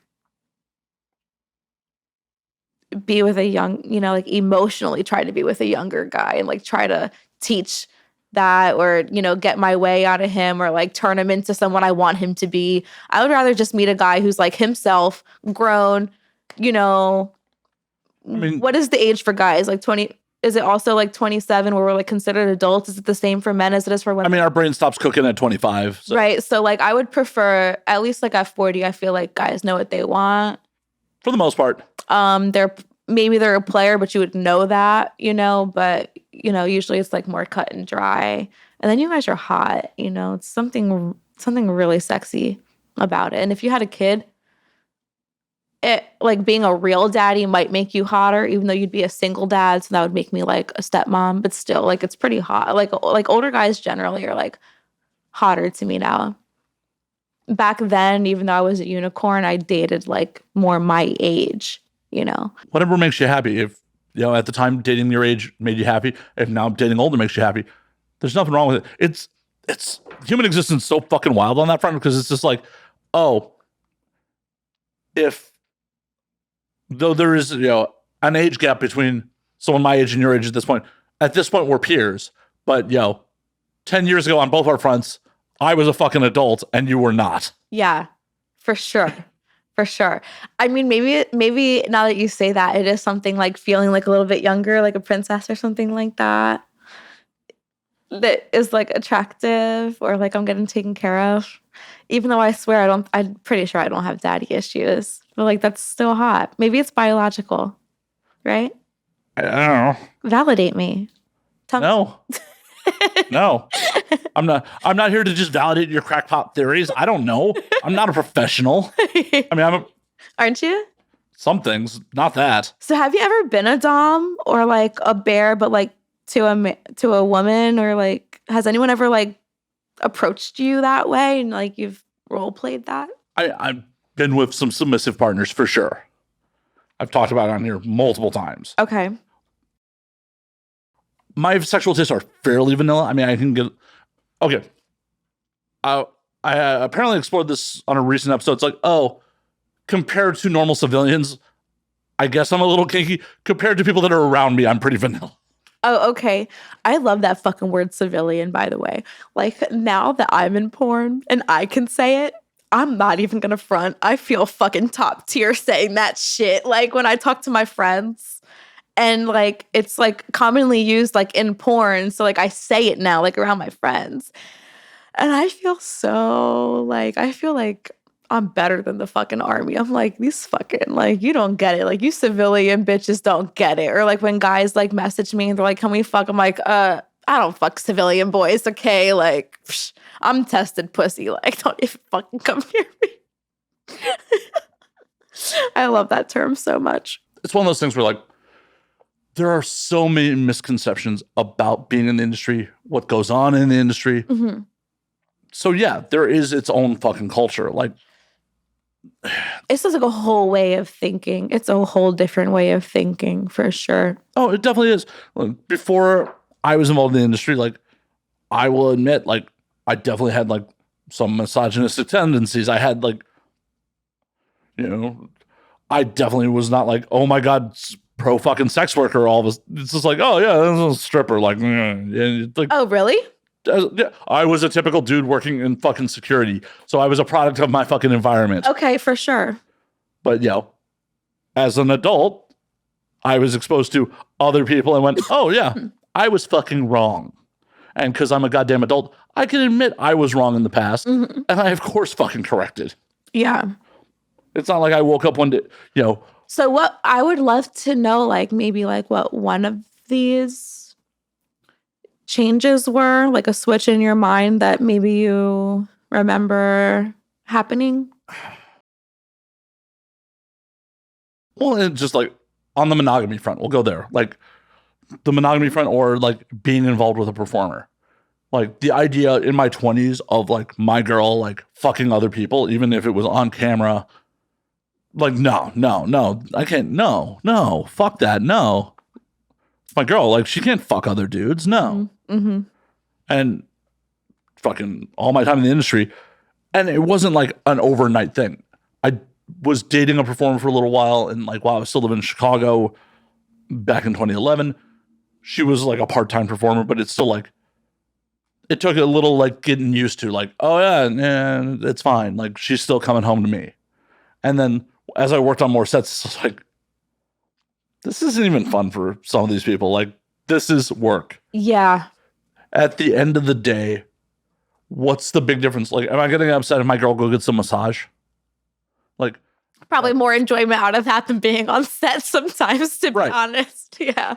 What's the big difference between some dude putting his hands all over my girl and bringing her pleasure, and that's legit pleasure because that's for funsies, versus having performative sex for fucking the camera. Right. That is supposed to only be aesthetically pleasing, not necessarily pleasurable. Right. Nobody involved on set gives a fuck if you have an orgasm. It's completely true. Completely fucking true. In fact, like we're paying for that massage and we're just doing a job to get paid on set. No, that's a great fucking point. Right. Yeah. But it wasn't like, because of societal norms, it wasn't like, oh my God, this is the thought process I started with. It took me being around performers, seeing how other performers' relationships worked. Yeah. Just being like, oh yeah, it doesn't fucking matter. Communication and trust are what fucking matter. Yeah. Like, for sure. Because at the end of the day, you're kidding yourself if you think your partner is the first person that, the first time you fuck is the first time they fucked. Obviously not. They have fucked other people. They're probably going to fuck other people after you. What's the big fucking deal? Mm-hmm. That jealousy, like the insecurity and stuff like that were raised somehow, like ingrained in us, like that has been one of the most freeing things that I have gotten since getting into I started OnlyFans like during COVID. So like between that and porn, that has been a huge growth point for me too. Just letting go of those emotions that serve no purpose and like truly embracing humanity. Like one of my favorite companies, like I work with Perv City, like DP Divas, and he tweets out a lot because he's married, that like about marriage and like things like that and like promiscuity. And I'm like, things like this are like so dope to engage in, especially when you see people in relationships in the industry and how you separate it. Like when I grew up, like you said, I would get fucking pissed if my girlfriend was talking to another girl at the locker, or like, if a boyfriend like was texting another girl, or like you go through their fucking Facebook when you're in high school, and you're like, oh my God, you're liking another girl's picture, or like on Instagram. I'm just like so past that, and it's amazing like what the industry will teach you, because there's so much separate from like the physical and emotional and like the spectrum in between and boxing people in. It's like It's like if you treat people like that, like you're not treating them like a human. You're treating them like your property, like a commodity, if you're not letting them go. And most people can't even be honest with themselves and what they want. They feel like they're boxed in, like they were made to be monogamous, like to your point, that they do that to other people. And they don't even understand that they probably would love to fuck other people and have it be okay. But because they don't think that their partner would think it's okay, they box themselves in and then they box their partner. And like no one's like being honest at that point. Yeah, and the communication's broken down. And then you have to lie. Right. And then the minute you start lying, and the minute there's no trust, the relationship's over. The minute you cannot trust your partner, anything goes as long as you trust each other. Yeah. Like in the strip club, I've seen that shit. Like where you could tell couples come in and they had no fucking idea like what was allowed, how far their fucking partner would go. You know, I've seen too many girls be left at the table while their man like goes and takes a stripper back like by himself. And it's like, you guys like did not talk about this. And I can tell that you are not going to last. Like they're walking out mad with each other. Crazy stuff. It's a shame. It is. It absolutely is. Because all that could have been averted if like they had a conversation beforehand. And it was an honest conversation. Like, because even if he asked like, babe, is this okay? If she just goes, yeah, because she doesn't want to upset him. And then he went and does it, and she gets upset because she really wasn't okay with it. Right. That's a problem too. Right. I mean, I definitely run afoul of that shit, like in my own relationships over the years. Like, out with a girl, like, specifically asked, like, hey, I'm going to do this. Is that cool? And she went, yeah. And then when I went and did, she was upset about it. Like, then you shouldn't have said, yeah, I'm not trying to read between the lines here. I'm asking you a direct question. Yeah. You need to give me a direct fucking answer. Like, I'll abide by whatever you say, but don't fucking trap me, bitch. So I do something wrong and then you get fucking mad. Like, don't test me, okay? Like, don't be like, oh, yeah, do whatever you want. Then I do whatever I want. And my shit's on the front lawn. Exactly. That's a fucking problem. Right. But that also was never going to work in the long term anyways, because if you play that kind of game, it's never going to fucking work. Right. You just need to be upfront with fucking people. So you have had like a lot of sexual experiences, like threesomes, like orgies, like being in the industry and stuff like that? Actually, not that many. Okay. Have you dated porn stars? Oh, yeah. Like, right? Primarily people I date are performers. Because even as a dude who has never fucked on film, never wanted to fuck on film, it's wild that I get discriminated against by civilian chicks. For your relationship to the industry? 100%. Like, what do they think? Like you're a perv or something? I literally had a chick matched with her on some dating site, like talking, made plans to get coffee. You swipe right? Yeah, I swiped right. She's a cute hairdresser. Swiped right. Dude, don't you know the rule? You stay away from hairdressers, nurses. There's like a list of like 3 different types of chicks. Probably strippers also are on that list. Like you stay away from nurses, hairdressers, and strippers. Oh, I definitely had some fun with a nurse I was dating for a minute at one point, but I told that story. I'm pretty sure I've told that story. Yeah, no, I definitely have. But, you know, we made plans to get coffee, like go hang out for the first time. She's like, do you have an Instagram? I'm like, yeah, of course. And I get a text back like a day or so later. I was like, do you work in porn? I'm like, yeah. I'm not male talent. Like, I have no desire to be male talent. I'm rolling my eyes already. Keep going. I was like, oh, I've dated guys like you. I'm cool. I've dated guys like you. Like, all right, cool. And that's why, like, these days, all that shit, like, I'm on the dating apps. Fucking they're garbage, but I'm on them. And that's why all that shit is very prevalent on. Like, the podcast is listed there. Clips from the podcast, pictures of me with girls are all on there. Right, because don't even fucking talk to me if you got a problem with it. Exactly. I'm not changing. I'm not changing for you, stranger. I'm probably not changing if we fall madly in love. I'm definitely not changing because I don't even fucking know you. Right. So if this is a deal breaker for you, see yourself out. Right. Like I'm not even changing for my fucking parents or like nothing. Like you don't give a fuck what anyone thinks. If we gave a fuck, I mean, okay, maybe I'm just speaking for myself, but if I gave a fuck, I wouldn't have started sex work or porn. You know, we get the most fucking shit like from people who will never say it to your fucking face. Like, what makes you think that anyone gives a fuck? That's why I don't hide it. Because I would rather just have it out of the way right away. That's how I feel about most topics in life, to be honest. But It's a good way to be. yeah. Absolutely. I guess I need to have more seniority in the game before I can be by telling all my details. I have to wait until I'm fucking Lisa Ann and write a book for me to be upfront about my life as a woman, I guess. But or just secure your own production and not need anyone else's money. Yeah. Do you think Angela White needs anyone else's fucking money? No. Angela White Productions fucking kills it. Yeah.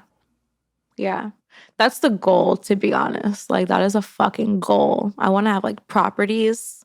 You can rent the spaces for content, rent it to people, produce, like just be in charge. Hey, at least you have 2 houses in Jersey you can already use.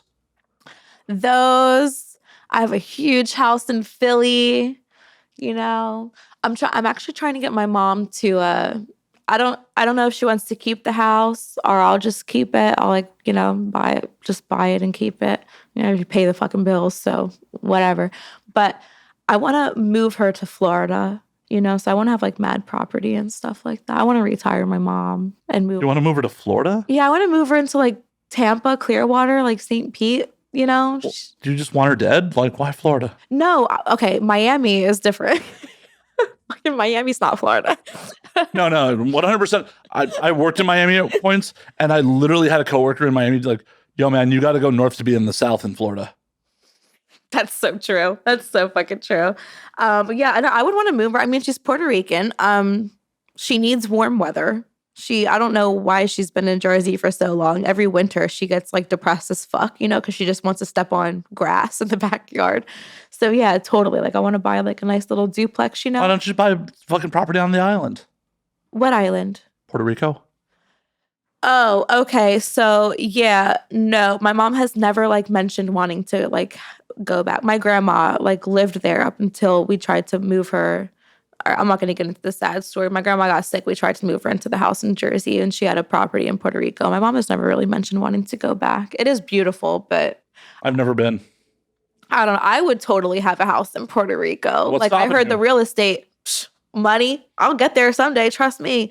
It's going to happen.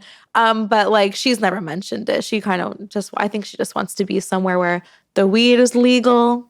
She can just sit and chill, and yeah. Then why not move her to California and then you have crash space when you come shoot scenes? I'm so sorry, but I would never move my family or myself into California. What's wrong with California? This is going to be one of the only points. This is like 70% more expensive than the East Coast, number one. It is so expensive. It's not. No, I live here. It's not a tax haven. Like, there's so many fucking issues with California, and definitely like not safe. Like, she wants to be able to like walk. Like you can't fucking walk anywhere around Cali, and like as an old woman, and like depends on where you are. Depends on where you are. I don't know. It's just too much out here. Holy shit! Like maybe if I was like a billionaire, I'd put her in Malibu. But what the fuck? It's fucking like LA, like downtown or like anything. Yeah, downtown's its own beast. If I had a house in the hills, I'd fucking ask her if she wanted to, But no. You're like, I'm never doing that. Fuck that. I wouldn't even move here. I'm probably going to move to Vegas, though, like in the next year. It's just my scene. But Cali? See, I lived in Vegas for a couple of years. I much prefer it here. Everyone's moving out of Cali. I know. Hopefully it'll bring my rent down. Is that why you're staying? Hopefully it'll bring my fucking rent down. Dude. At the end of the day, there are a lot of fucking opportunities here. And as a consumer of entertainment, LA is second to none. Yeah. No, it's true. Every musical act you ever want to see is going to play here. It's true. We have art house cinemas. We have fucking releases that happen just to put it on screens so it gets award consideration happening around here. Yeah. The comedy scene's amazing. Yeah. Okay. I'm not hating. Like you were hating a little. I feel like Callie's hating on me, okay? But sorry. Am I not treating you well? I'm sorry. I'm not hating. I do give Callie credit. Okay, I'm moving to Vegas because it is very close. Like I flew here in an hour. Yep. So like that's sick as fuck. Like if it's local, that's why when like I live in Philly, like mainly, and that's why I wanted to get an agent in Florida because it's a 2-hour flight. So I would totally move to Vegas because it is within distance of Cali, of course. But like to live, I don't know. See, But like Cali hires me the most, and then Vegas. So like I got love. Like people out here love me. I love y'all. I think you're all right. I don't know if I love you yet, but okay, we'll get there. It's okay. It's a gradual thing. My beef with Vegas. I don't have daddy issues. So I don't really need your love. I will replay. I will rewind the tape where you said to the contrary, where you were like, "Validate me." And I believe the words "validate me" that was sarcasm. That was the sarcasm. Sure. I believe you. I believe you. Okay. Believe you. My beef with Vegas is the strippers. Actually, I actually despise Vegas strip clubs. I really do. But that's a whole nother thing. No, I get that completely. And I guess I'll dive into that real quick. Yeah. So my beef with Vegas strip clubs, when they're not booking me, like I do like being booked by them occasionally, is... Wait, how do they book you? Because I'll still roadie occasionally. And okay. My beef with Vegas strip clubs is because they're just there for the clubs. Most of the clubs are just there for the tourists. And they pack the clubs with so many fucking girls. Like, there's no romance to it. They're just like, yo, dance. Dude. And if you're like, no, I'm cool. They're like, fuck you then. And then it's like, I'm not even having fun with this. Like, when I enjoyed strip clubs, I don't even enjoy them anymore. But when I enjoyed them, I was there for the bullshit of you pretending that like you're into my bullshit. I do not like the transactional nature of just like, dance? No, fuck off. Right. That's just how it is. Right. And just the transactional nature of it is not where I'm at. Like, that's it. And I'm not faulting anyone for like making their fucking money. Like last time I was in a Vegas strip club, there was some fucking other people from the industry. And like, I was friends with one of the GMs. So he like comped our table, comped some bottles. Yeah. And we're just there to, because we're there. We're being comped. That's why we're there. Right. And, girls are going to the table. Like, I just be up front like, yo, we're just hanging tonight. You're more than welcome to hang at the table, have some drinks, but no one's getting a dance. I'm like, 5-6 girls are like, fuck you then. They're like, all right, cool. And one girl's like, no, that's cool as long as you're okay with like me fucking kicking my feet off for a few minutes and like, yeah, feel free. Like, stop by, have a drink, like whatever. Yeah, like, but I'm not here to waste your time because I know your time is fucking money. Yeah. That's why I'm not going to bullshit with you. Like, hey, bullshit with me. I love that upfront nature for sure. Like, I respect that because I can get these strippers. Like, it is really super annoying when guys come in and they use the strip club as the scene for their party when you're just taking up space, like making us think we're going to be able to make money because the number of heads in the club gives us an idea of how busy it is, which equates to maybe like the dollars that we're gonna earn. Right, and at least like throw ones, Like, well, and that's the thing. I will still stage tip. Yeah, I was gonna say the most annoying thing is the guy that's sitting there and is not giving dollars. At least, like, why are you fucking sitting here? But also, not everyone's gonna buy $1,000 rooms, So girls, like, you get entitled. It was different than when I started, and it was a minute ago, but like the culture was completely different. Like now it does feel like you have to walk up and not waste your time. Before we could sit, I would give someone 20 minutes, half an hour, then ask. Then if not, totally cool. But that's why I'm just upfront about it. Be like, yo, we ain't buying tonight. Like, right. You're more than welcome to chill, but we ain't buying tonight. Right. And then some girls called me a fucking asshole over it. Like, okay, that's fine. Yeah. I would much rather you think I'm an asshole than you waste 30 minutes of your fucking unpaid time that you're paying stage fees on. And then me be like, nah, I'm cool. Absolutely. The good thing is that you know how the industry works, and a lot of guys don't even know to do that. So, yeah. But I don't go to a strip club as a patron at all anymore. Right. Just as a roadie. That's pretty fucking sick.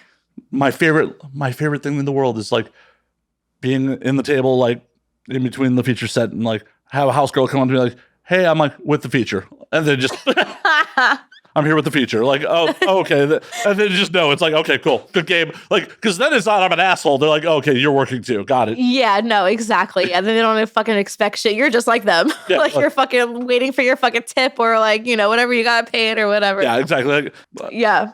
I'm here with the feature. Like, okay, cool. Have a good one. Yeah. Okay. So since you've probably been to like a lot more feature shows than me or strip clubs, what are your favorite clubs like that you've seen, to go to, whether as a roadie or a customer? But like, what are some of your favorite places that you've gone? Oh yeah, because you're going to be feature dancing soon, aren't you? Yeah, because I did one.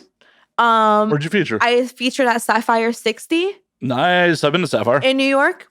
So there's like 3, I think, in New York, like a Times Square one. There's 60, there's 39, and Times Square. Right. So I was at 60, and it was fucking great for my first time, I must say. And I didn't fall. So that was... Was it filled with Wall Street bros? Okay, so I'm blind. Were there a lot of suspenders in the crowd? I don't think so. Okay, last time I was there with the feature. I think it was underwhelming in that sense because I was told that it was going to be like that, and it was a little bit more relaxed than that, but like, yeah.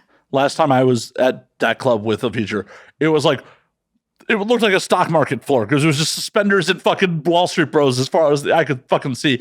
It was ridiculous. I'm blind as fuck, so I don't know if I could see. I was just on stage, like, every time I'm on stage, to be honest. Like, I need LASIK so bad when I'm on stage. I cannot see faces. I assume everyone's looking at me, and I just smile, because if you're not, I don't even know it. I'm not blonde, by the way. Like, just because, in your eyesight, you haven't gotten too close. Just, I have brown hair. Okay. Just in case, like, you're like, what'd Slayer look like? Well, he was skinny and the opposite of a bear and not hairy and blonde, no salt and pepper. Right. Sideburns or anything. Sapphire was fun. Pink Pony in Atlanta was fun. I mean, that's a famous fucking club. I've heard of that club. Yeah, that was a lot of fun. Yeah. Believe it or not, I've always had fun at cheerleaders in Philly. Really? Yeah. Okay. It is fun to go to. Like, I wouldn't work there, I don't think, but like, it's fun as fuck as a customer. I go there actually quite often. Yeah, I had a lot of fun at that club, partially because just the client I was working for at the time was just kind of wild. Yeah. And the girl. The feature was a little wild. And I know one of the nights she just didn't feel like drinking, and I had to do all her shots for her. I drank some fucking patron under the fucking table. He had a bottle of, like, I don't even know if they still make it, but like they had this Patron coffee. Oh yeah, Patron XO. Yeah. Oh, that was my fucking shit when I started stripping. Hell yeah. So some dude had bottle service. He's like, oh yeah, I want to do shots, and like the manager's like, that's one of our fucking high rolling regulars, so you got to kind of appease him. Yeah. And she's just like, I'm not drinking tonight. And like, so I'm just like, clang. She wasn't drinking that. That's like the easiest thing to drink. She just wasn't drinking that night. Okay. So I was doing both our shots. Like, I was just like bullshit. Like, yeah, dude, what's going on? Like, I wrecked that dude. Okay. So were you compensated extra for that? No. Or that was just like a favor because that's kind of your job as a roadie? Yeah. Okay. I probably should, in hindsight, probably have been like, yo, but I'm like, oh, it's free booze. Cool. Like, Right. Nah, Patron Cafe is that drink. Like, that's what I drank. Even when I was underage, like I would like take shots of that. Oops. That's illegal. Not supposed to say that. Statute of limitations, I'm pretty sure, is passed on that one. Oh, yeah? Okay, cool. Just let me know if I say anything. I'm also not a lawyer, so you should probably not take legal advice from me. Great disclaimer.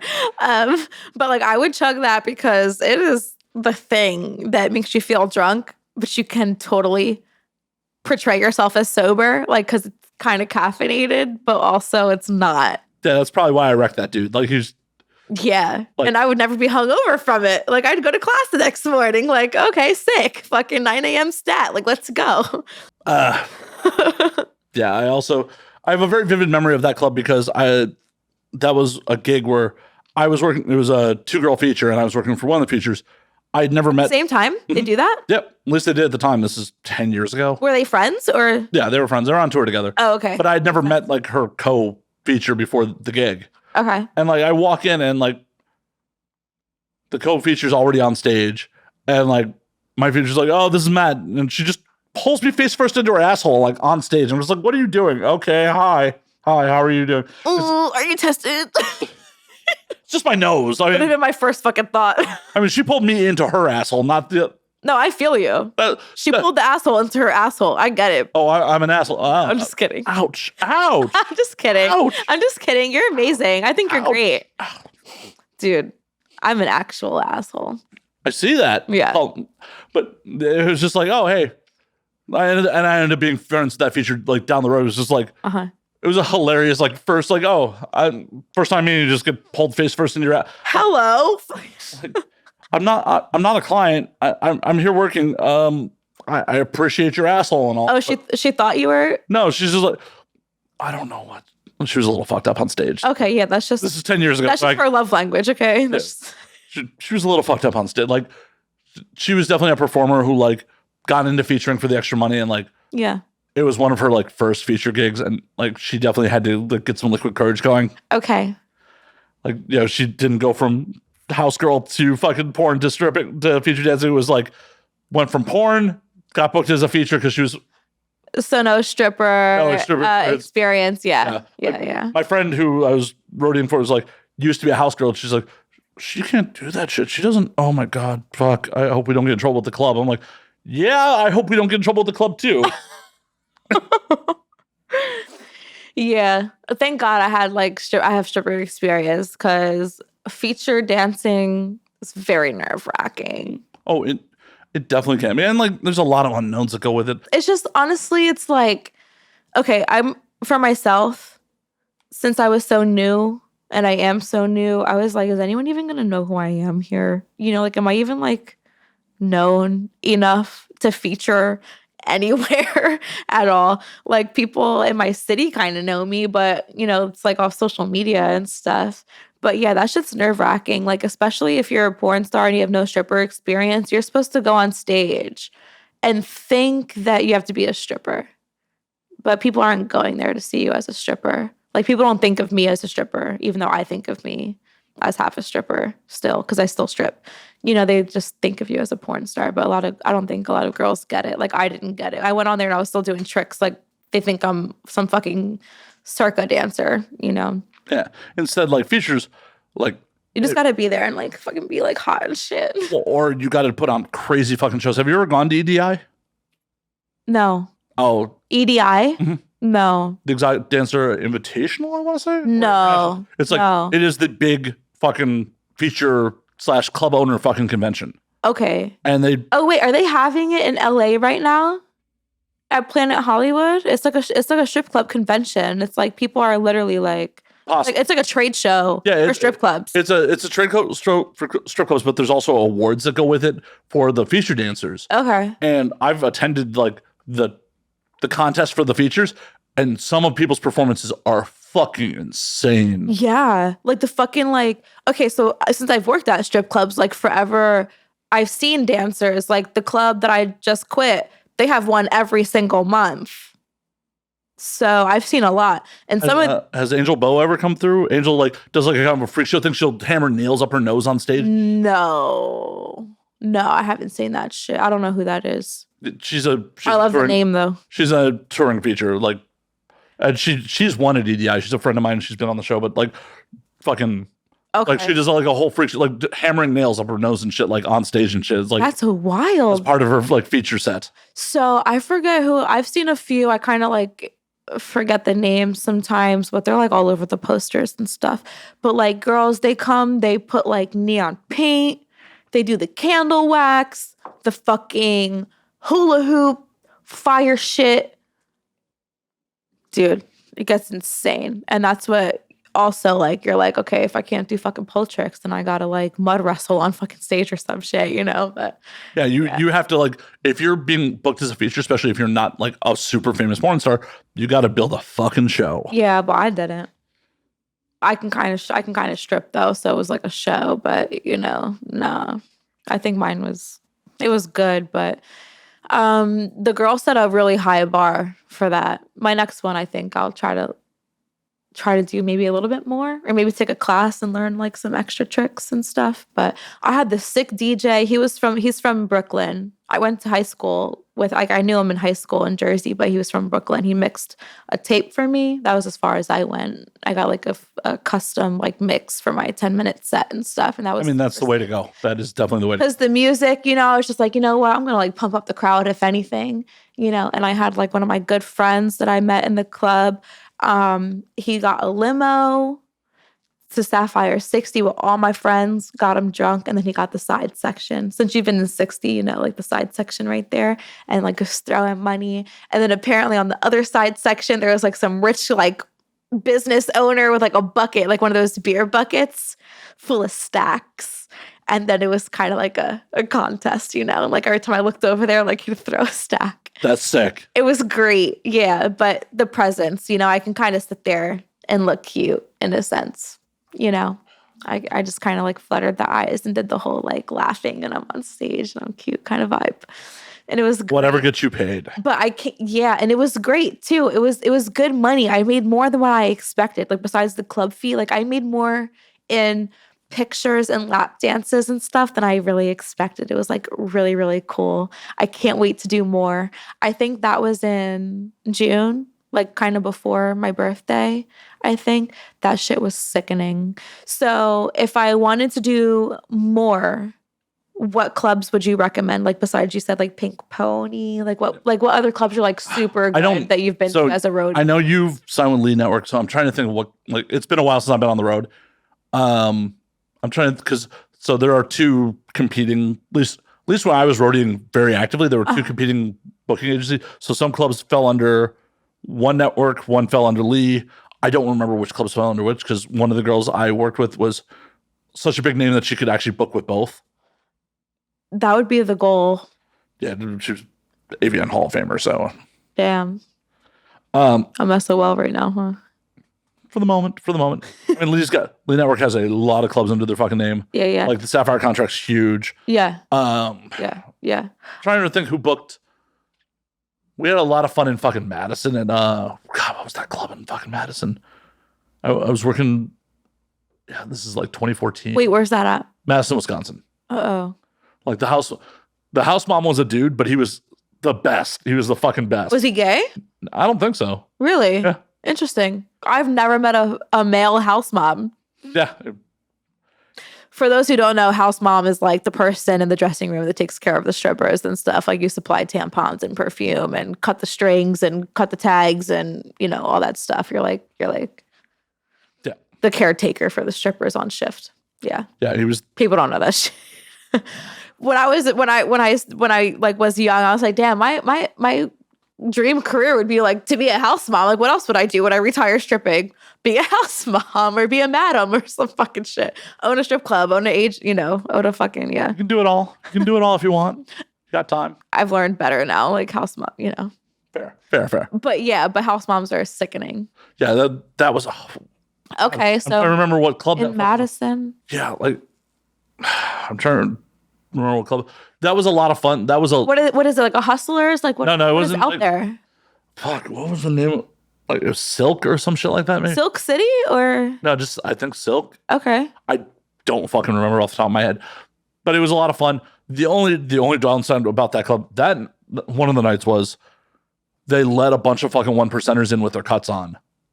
With their what? With their cuts, like what? Didn't. Some gang shit? What are you talking about? Yeah, like so 1%er motorcycle clubs. Like, oh my God. Basically, a bunch of bikers wearing their gang colors. Okay. And it was just like, I turned to the beach. I'm like, yeah, we need to go soon. Like, because if security is just letting these dudes wear, like, there's a whole bunch of them. A free for all. Like, if they're just letting them wear, because, they're bikers, they're the leather vest with that identifies their club on it. No, for sure. I've done private parties like that where I show up at a lodge and it's like a fucking biker party. And you see everyone with the same symbol on their shit and like the same like bandana out their pocket, like on their bikes and stuff. Yeah, yeah, sure. That's their cut. Yeah, okay, didn't know that. Yeah. Wait, can we pause because I have to go to the bathroom? We're actually about to wrap in a moment here. We're about at time. Really? Yeah. I'll hold it. If you can hold it for just Wow, really? How long has it been? a little over 2 hours. Really? Mhm. I feel like I could go forever with you. Oh my God. Anywho, My Botox wore off, so I can, facial expressions again. Yeah. But yeah, I turned to the feature. I'm like, we may need to go soon. She's like, why? I'm like, that should not be allowed. Like, strip club fucking security should not be letting a bunch of bikers wearing their fucking cuts in the club. Like, it's one thing, like, you're not going to be able to stop a bunch of bikers who are like, hey, we're at your club. But it's another thing to be like, oh, they can openly wear their fucking cuts. Yeah. Yeah. And I'm like, that means they have some sway over this fucking club. I mean, or like freedom of speech and expression. I don't know. Like, would it have been discrimination otherwise? Like you said, like not letting in women. Being a gang member is not a protected class. So what does that even mean, being a protected class? Like, Your sexual orientation, your gender, your age, those are protected classes. okay. Yeah, these are things people can't legally discriminate against you for. Okay. See, I've never had a real job, so I haven't had to like think about these things But yeah. on purpose. Purpose. Any club you've ever worked, would management let gang members of any gang rolling their colors? The one I just quit. Yeah. But was that part of the reason you quit? No, that's not the reason why I quit. They would totally let people like that in, though. Yeah, for sure. They have. Yeah. The club's going downhill, though. So also. I don't know. A lot of the clubs like I frequent as a patron in Chicago, I feel like were mob owned and they weren't putting up with shit. Oh, okay, because they were biased. They only let their own colors in. So Well, dude, mob guys certainly aren't wearing. No. No, mob. I don't think you're from Philly. Mob. I'm not Italian. I don't fucking know mob shit. I'm not Italian either. Well, I don't know. Like, Got to be around it. no. Wow. Gang shit? No, not I. I mean, you have to be aware of it. It has to be in your periphery a little bit, right? In Philly, I'm not. I mean, people talk shit. Okay, you got rappers. I guess they're like from like Meek Mill or whatever. Like, I guess whatever they talk about. But I don't even think I've heard anyone in Philly talk about colors like that. Like, I'm not. I live in South Philly. It kind of is mob shit down there, but I'm not really familiar with like that kind of stuff. I know that when I came out to LA, like when I started porn, I had an undercut, like shaved. So I would wear a bandana a lot and I had bangs. So I would wear a bandana a lot. And when I started coming out here to film, one of my homeboys from Pasadena said not to wear any colors out here. But in Philly, I've never like had that problem or had to worry about it at all. But I just know that there are biker gangs around there that would come in together. And so that has to be like the same thing, right? Yeah. Well, like if they have a cut, it's the same thing as a color. Yeah. It's representation of like, hey, we're part of this motorcycle club. So like I'm aware of it, but like I don't really know what colors are like in Philly or like what. But I mean, I'm just saying like old school Italian mobsters generally aren't wearing a uniform.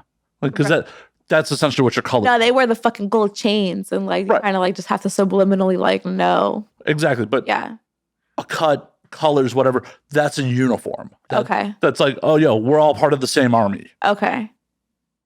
No. That private party, I fucking realized that. And that was the last time I went to one of those things. Because you do something wrong and you have like a whole room against you. It's true. And that's exactly what I was worried about with the features. It's like, right. If they're letting, like, I think there's like 15 of them all in here wearing their cuts. Like, if shit goes wrong, like, there ain't shit I'm doing about this. Very smart of you. Very responsible. Like, we need to wrap this up and go for the night. Yeah. Because she had already done her actual show. She was just doing meet and greet and fucking signing. I'm like, yeah, we probably need to wrap this thing up and go. Yeah, I mean, that shit's scary anyway, because when you have all that cash on you, like, and then you walk out the club almost immediately, you're worried about someone knowing that you're featuring there and robbing you or, following you or whatever. Yeah, and it's one of those things where, like, with the level of features I was with at the time, like, the club was providing car service for us and shit like that. Yeah. But it's still like, at the end of the day, me and whoever's driving the car service aren't going to do shit about 15 bikers. Yeah. You have no chance. Right. Like, whole squad deep. I'm pretty sure I did have a gun with me, but still, like, it's not going to go well. Yeah. Yeah, you never know. Yeah. I was like, oh, there's 15 of you. Cool. Yeah. Have the money. Right. Have the fucking money. Yeah, isn't that fucking nuts? Like in Philly these days, like I don't know, ever since COVID, it got like really, really wild. And now everywhere I walk, like I still walk because I don't have a car. So we walk to the city to get food or whatever. And everywhere I walk is a new busted window on a car. Like shit is getting crazy these days. So you can never be too safe. People are getting fucking desperate. Yeah. They are. But as I said, we're gonna wrap here. Wow, that's so nuts. And we're ending on the note of Busting in cars in Philly. Yeah. gang violence and colors. And desperate people. But yeah, we are gonna call last call. Last call for alcohol. Yeah, last call for the show. And believe me, we'll have you on again. Wow. That's insane. It is. Thanks for having me. Where can they find you on the things? On the things, everything is the same username. BRENNVMCKENNV. My real name starts with a V, so I just put Brenna McKenna, but the A's are V's. Very easy. I'm on Twitter and Instagram and OnlyFans for now, but everything that I go on will have the same handle. Till you get banned from Instagram like 3 times, like everyone else. Yeah. I'm not putting that out into the world. Sorry. I've been reported. I'm gonna give up. Like next time, I'm almost positive I'll just, it's gonna happen. But whatever. It's like the happier I get, the less I want to be on social media anyway, which is such a shame because you kind of need it to succeed. But you do. The happier I get, just living my life the way it's going, the less I even want to pay attention. But all in the business. For sure. Thank you so much for having me. And like just in a couple of days' notice, like this was awesome. My absolute pleasure. And we will have you on again for sure. Be sure to check out Brenna when she comes to your city because she is going to be feature dancing with the Lee Network. Spend your money. Give her your whole paycheck. Your whole paycheck. Yeah. Like fuck your wife and children. Fuck their college plans. Give her your whole fucking paycheck. Just give her your pin. Just a little card pin. I'm very generous. I give in return. I'm a giver in return. Almost out of sympathy sometimes. I give a lot. There it is. There it is. But as always, you can find me at Matt_Slayer on Twitter, Matt Slayer on Instagram, Matt F. and Slayer on Facebook, twitch.tv/Matt F. and Slayer. You can go to the Patreon where the uncensored versions and the video versions a week early are available at patreon.com/Matt Slayer. You can find the podcast at And Now We Drink on Twitter and Now We Drink _ on Instagram. And until next week, drink up, motherfuckers. Ooh, sip, sip.